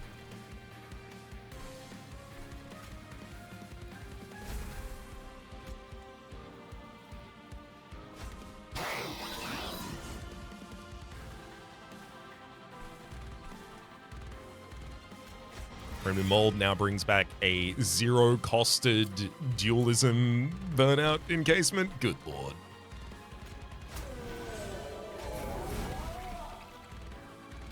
Zone of Silence for the top line, just in case any enemy steps.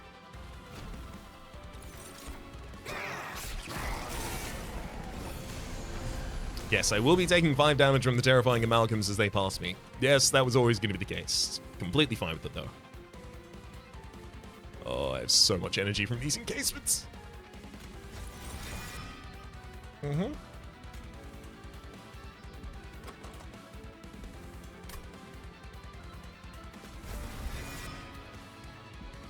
Oh my god, the only cards in my reform pool. They're so good. Right, let's do this. I want as much lunacy as I can possibly get on the top line. So, Molten Encasement explode. Other one explode. This one summon explode. Oh my god, the burnout cost does... Burnout resets a unit's cost to 0. So now they're climbing back up from 0 with the summon add a copy of this unit to your hand that costs +1. So I can literally do this. You, and then pop and pop.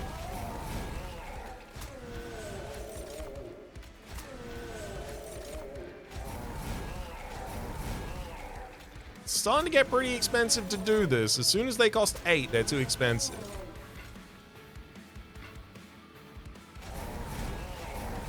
Okay, 7. That's pretty expensive. I'm gonna stop doing it now. Burn Mold, I get back a different Molten Encasement. Now it's time to use you, because you also get your own scaling. We're gonna get to 99, I'm gonna drop a Lunacy.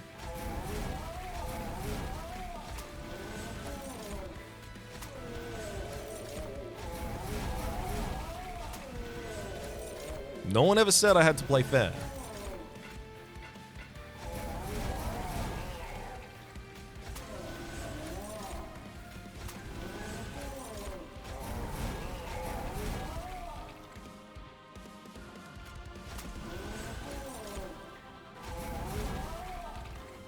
If I summon you for 8, you'll still cost 8 to die. Damn it. So now I can only go for a Lunacy for 93 phases and 93 conduit. Oh, sorry, I forgot. I've got these ones in the midline. There we go, 99. That's what I was looking for. And that'll add...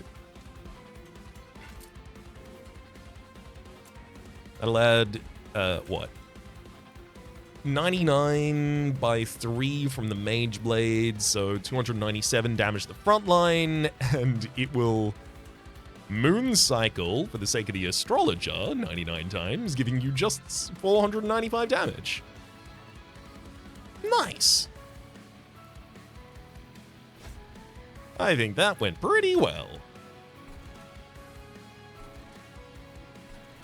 I can also now pop this one just to use another Lunacy for 8 more, which realistically is still a good idea.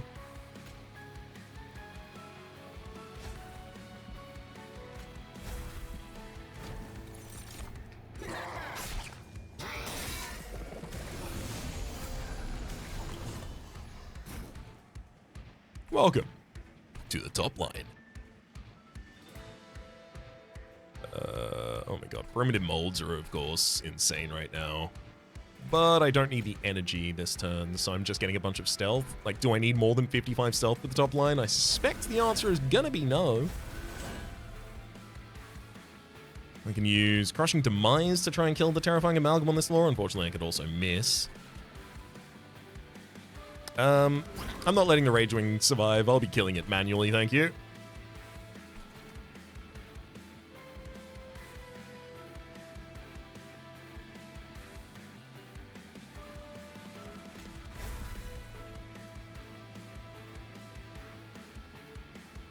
Classic 124 damage Starstruck.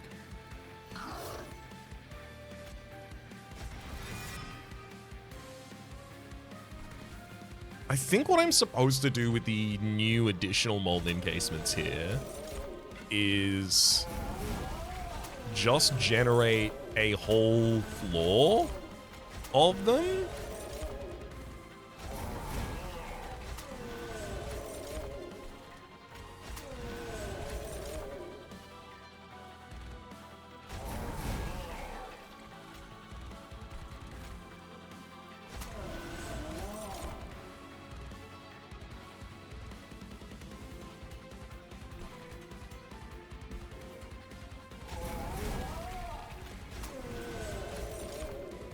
Yeah.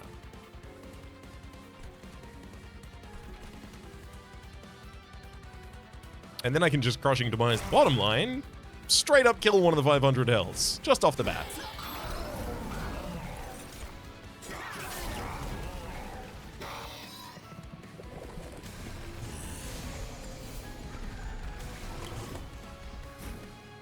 Yeah, I'm not going to want to draw too many of these 8-cost malt encasements. That's a problem, that I'm leaving those just in the deck.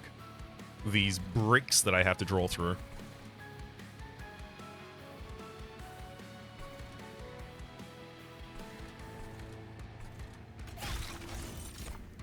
Ah. Nice.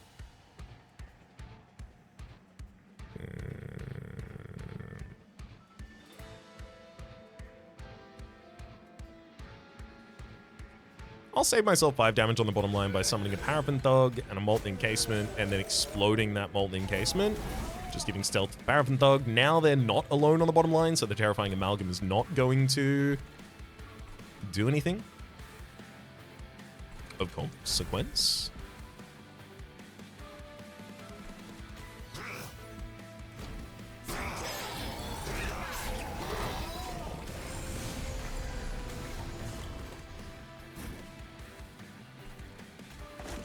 Oh. Oh, I don't even have that many of them, unfortunately, right now.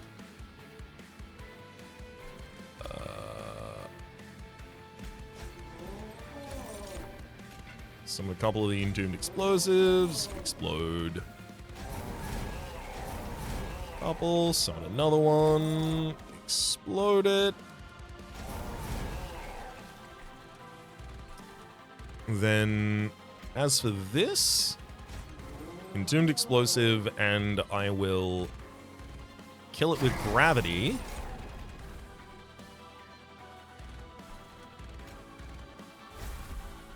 Leaving us a Lunacy for 21 on the top line. Yeah, you do it. Why don't you turn that down? Witchweave is doing 143 damage. That's pretty sick.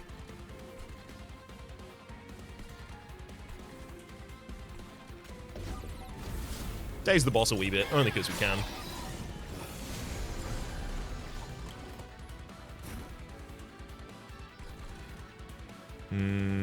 Here's where I take 10 damage to the Terrifying Amalgam on... Oh, no, never mind. I got Primitive Malt. We good. I thought I didn't have one, but I do have one. Actually, hang on.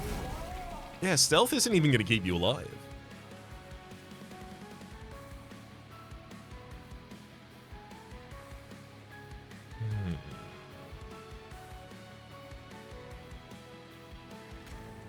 I think I am. I'm willing to summon and sack as many units as I need to get a unit healthy enough to survive this bottom line right now. Which isn't hard to do. Summon and sack a unit, summon, sack a unit, summon, sack a unit.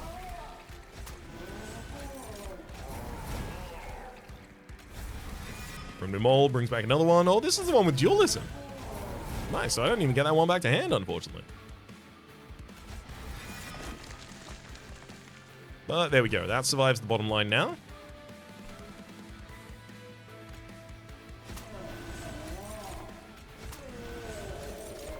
And now, of course, I have to set up again. All the rest of these, everywhere they can go.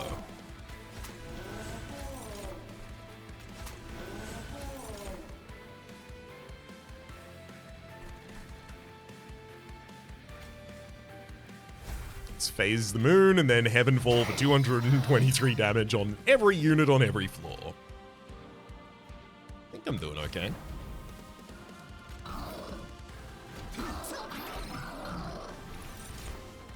I'm so glad I went all the way with this. And that we didn't just fall apart while trying.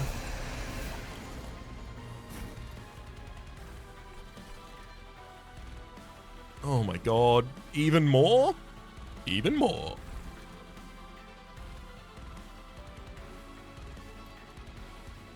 I want both of those terrifying amalgams to die.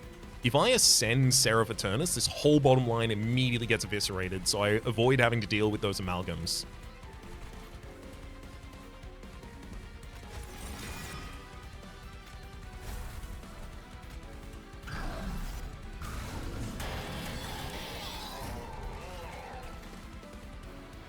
Although I should have done it manually, to be honest.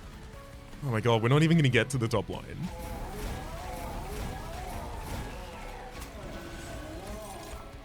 I'm going to spend all of this turn buffing a line that we're literally not going to visit.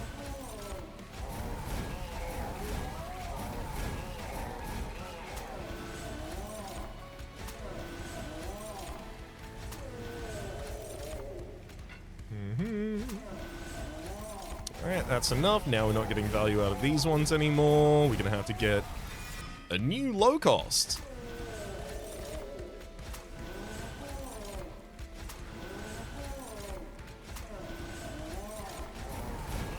Yeah, I think being able to generate infinite defense, infinite damage, infinite energy is pretty good. I actually think that might be good. Conduit 99 again for the top floor. Now we're on 1,225 damage.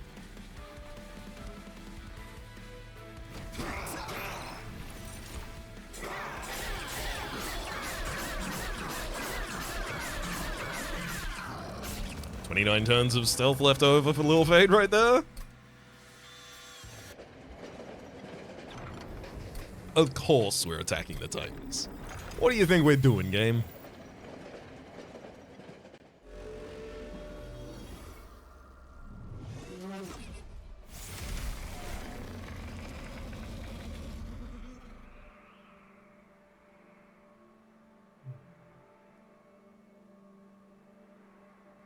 Alright, let's do this.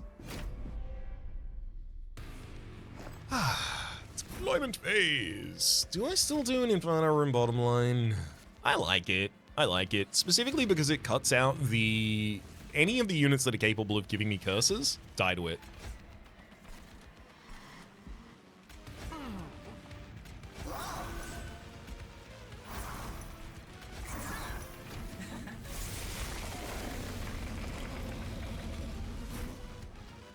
Hell yeah. I absolutely intend on death. Frankly, as many times as I can.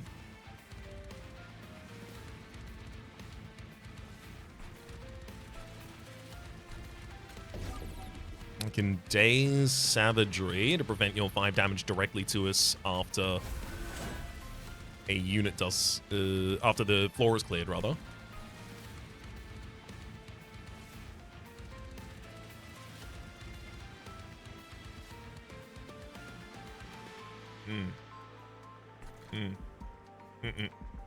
Obviously can't do that. I'm gonna have to summon Lil Fade on the top line as a defensive unit instead. We can't leave the Lunar Priestess to just die like that, especially holding the equipment. I just lose so much of my power.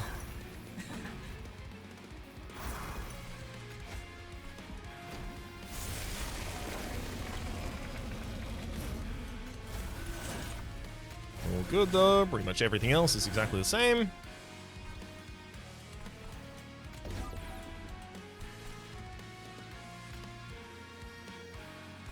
I'll start using Witch Weave to remove Spell Shield from Dominion. It's only 1 damage, but like, pretty effective.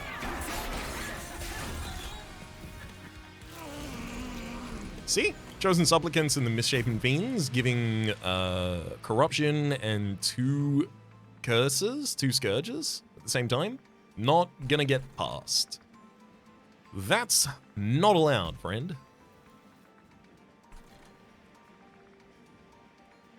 I mean, Emot Tome for Duping Pyrelite is obviously where I really want to go, but with Primitive Mold in hand, I can dupe highlights on all of the later turns. I don't need to do it right now. What I do need to do right now is just get the top floor to be stealthed forever.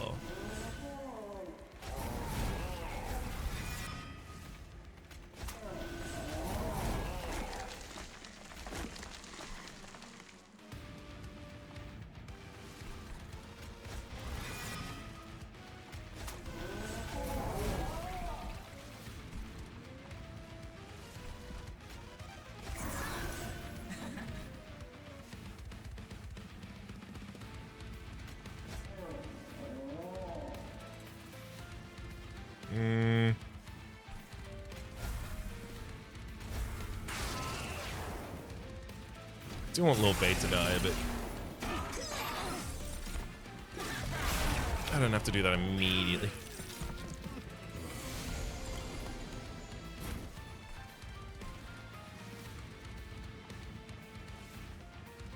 Zone of Silence for top line would be nice, but there's no non-boss enemy units on the top floor that I have to care about right now. I do want Mooncaller on the top line. I think Lil Fade should probably hold her own on the mid line. I think that's probably a better position for you. I have enough damage up here on the top line, and an additional Mooncaller just sounds great. Primitive Maul brings back exactly who I needed it to.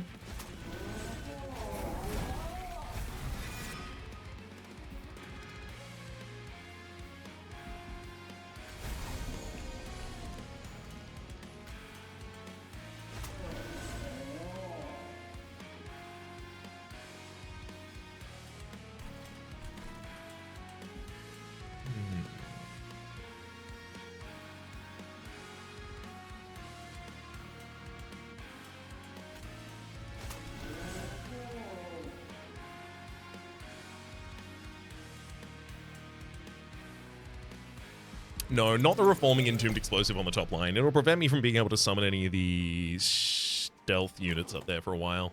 That's mainly where I'm going to end up wanting him.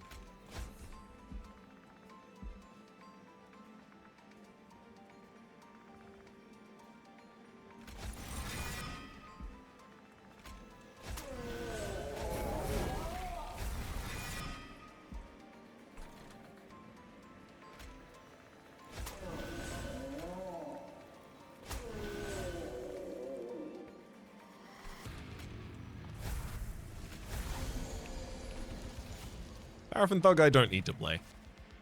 Emot Tome is already triggered, but don't play the Firelight. And then Lunacy gives a good amount of damage to this floor. Obviously not playing Lunacy for 99 damage to this floor, but a good amount.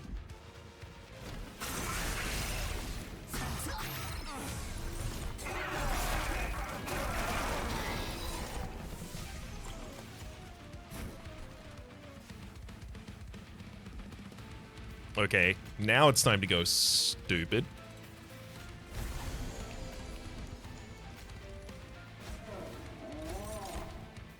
Good Malt Encasement.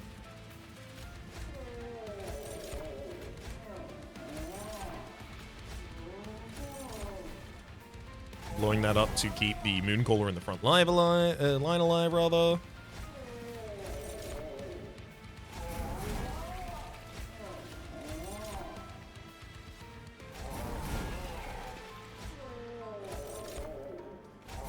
Okay, we're finally up to the point that that's not giving me a benefit anymore. Now, Primitive Mold, which gets double duped. Wow, I got an Entombed Explosive out of that, despite the fact that I think it's the only Entombed Explosive in the cycle at the moment. Rude.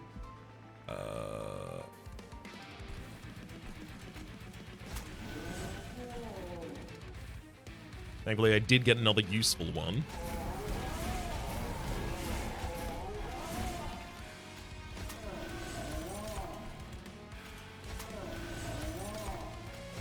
Get him, encasements.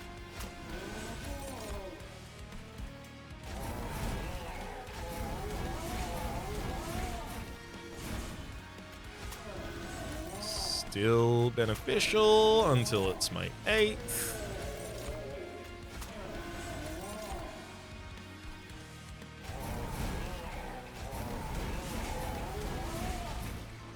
Alright, I'm only going to be able to get 72 this turn, unfortunately. I know, pretty disappointing. Actually, I can Crushing Demise as bottom line, get my unit to die earlier, a little bit more damage. I will be using a Pyrelite. I will also be... I don't need to engulf in smoke. Let's be entirely real with one another. Lunacy, let's phase 78 times. Yeah, that's a lot of damage.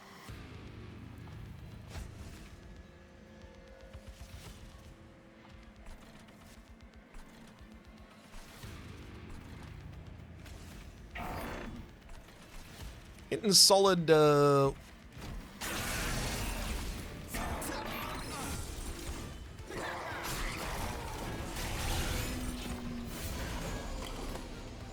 Oh, Chosen Ardent is an annoying thing for that line as well.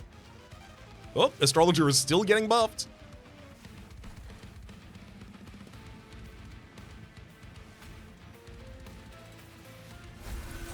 Yeah, I want the scaling more than anything else, and I will.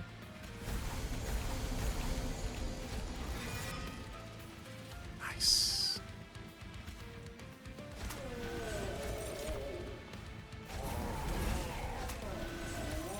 Unfortunately, Molten Engagements on the top line is pretty much exactly where I want them right now.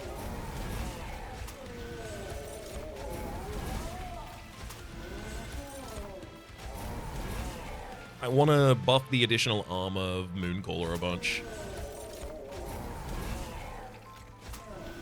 So that Mooncaller doesn't end up dying randomly to the burnout. Sorry, to corruption. That's what I was looking for.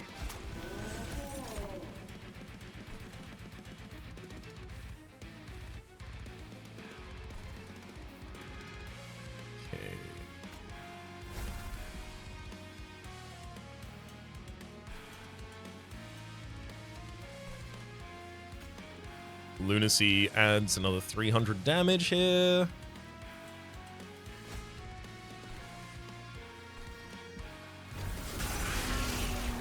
Alright, I'm supposed to play that Biolite.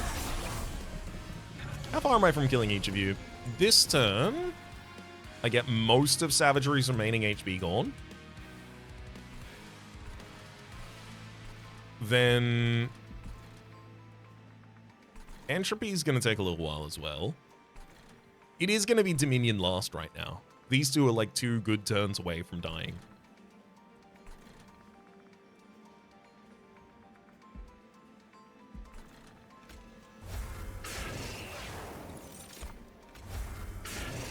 I'll emote tome that.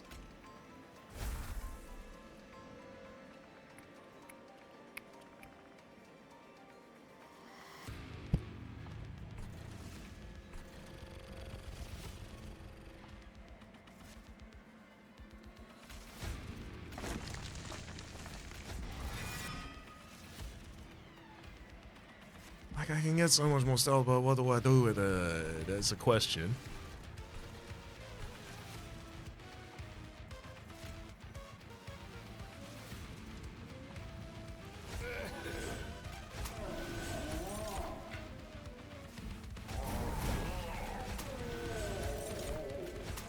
I mean, you don't not do it, though.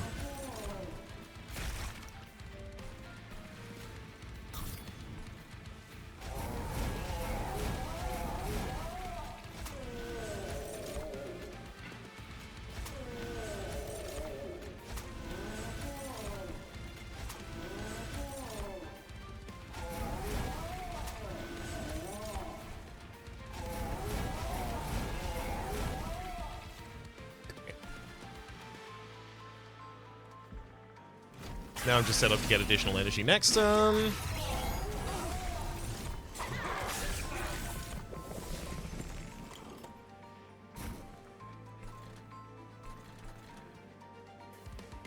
Hell yeah.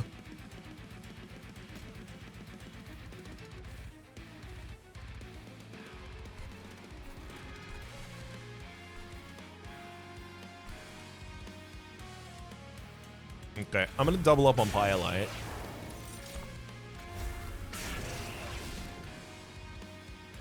I will Moon Ritual to set up for Emberfall for 231 damage to all enemy units on all floors. Yep.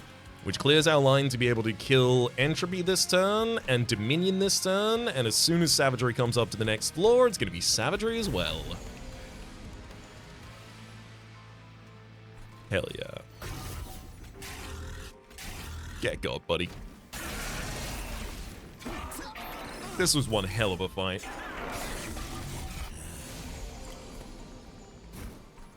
Actually, sorry, the phrasing I think I want to use is one hell of a run.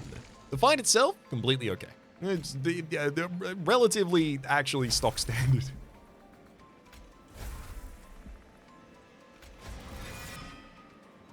Do I do it again? I think not. I think I now just celebrate.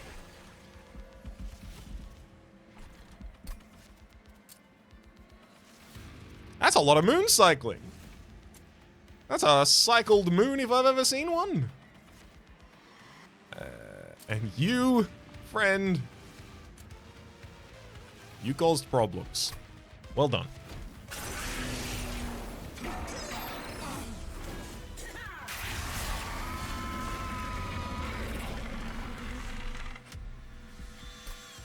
All right. I'm pretty damn proud of that run. That went about as busted as I possibly could have thought it would have gone when I saw the Molt engagement was like, well, look, there's things you can do with that. Let's see if we get them.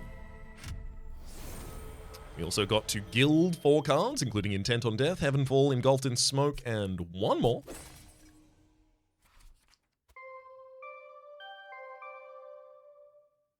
It's going to be a while, or rather... It's only in the very first runs where I got to hear that go boom, boom, boom, boom, boom, boom, boom, boom, boom, boom, boom, boom, boom, constantly, but now I'm only ever going to get like 5 or 6 cards and run maximum, realistically. There's a card for Awoken and Underlegion in each that I apparently haven't even seen yet. We'll have a look at those in the near future. For the moment, though, jumping back to the Outpost and recognizing that because I wasn't playing an MT2 clan as my lead, I'm not going to have another scene here. My name has been Rhapsody. The name of the game has been Monster Drain 2. Top left is a series playlist.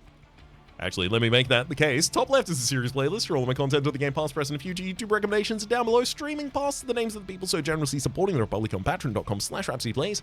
Add a Robo the Thank Day and a special thanks this episode to Jazzy. Hopefully you'll let me enjoy yourselves and hopefully see you all next time.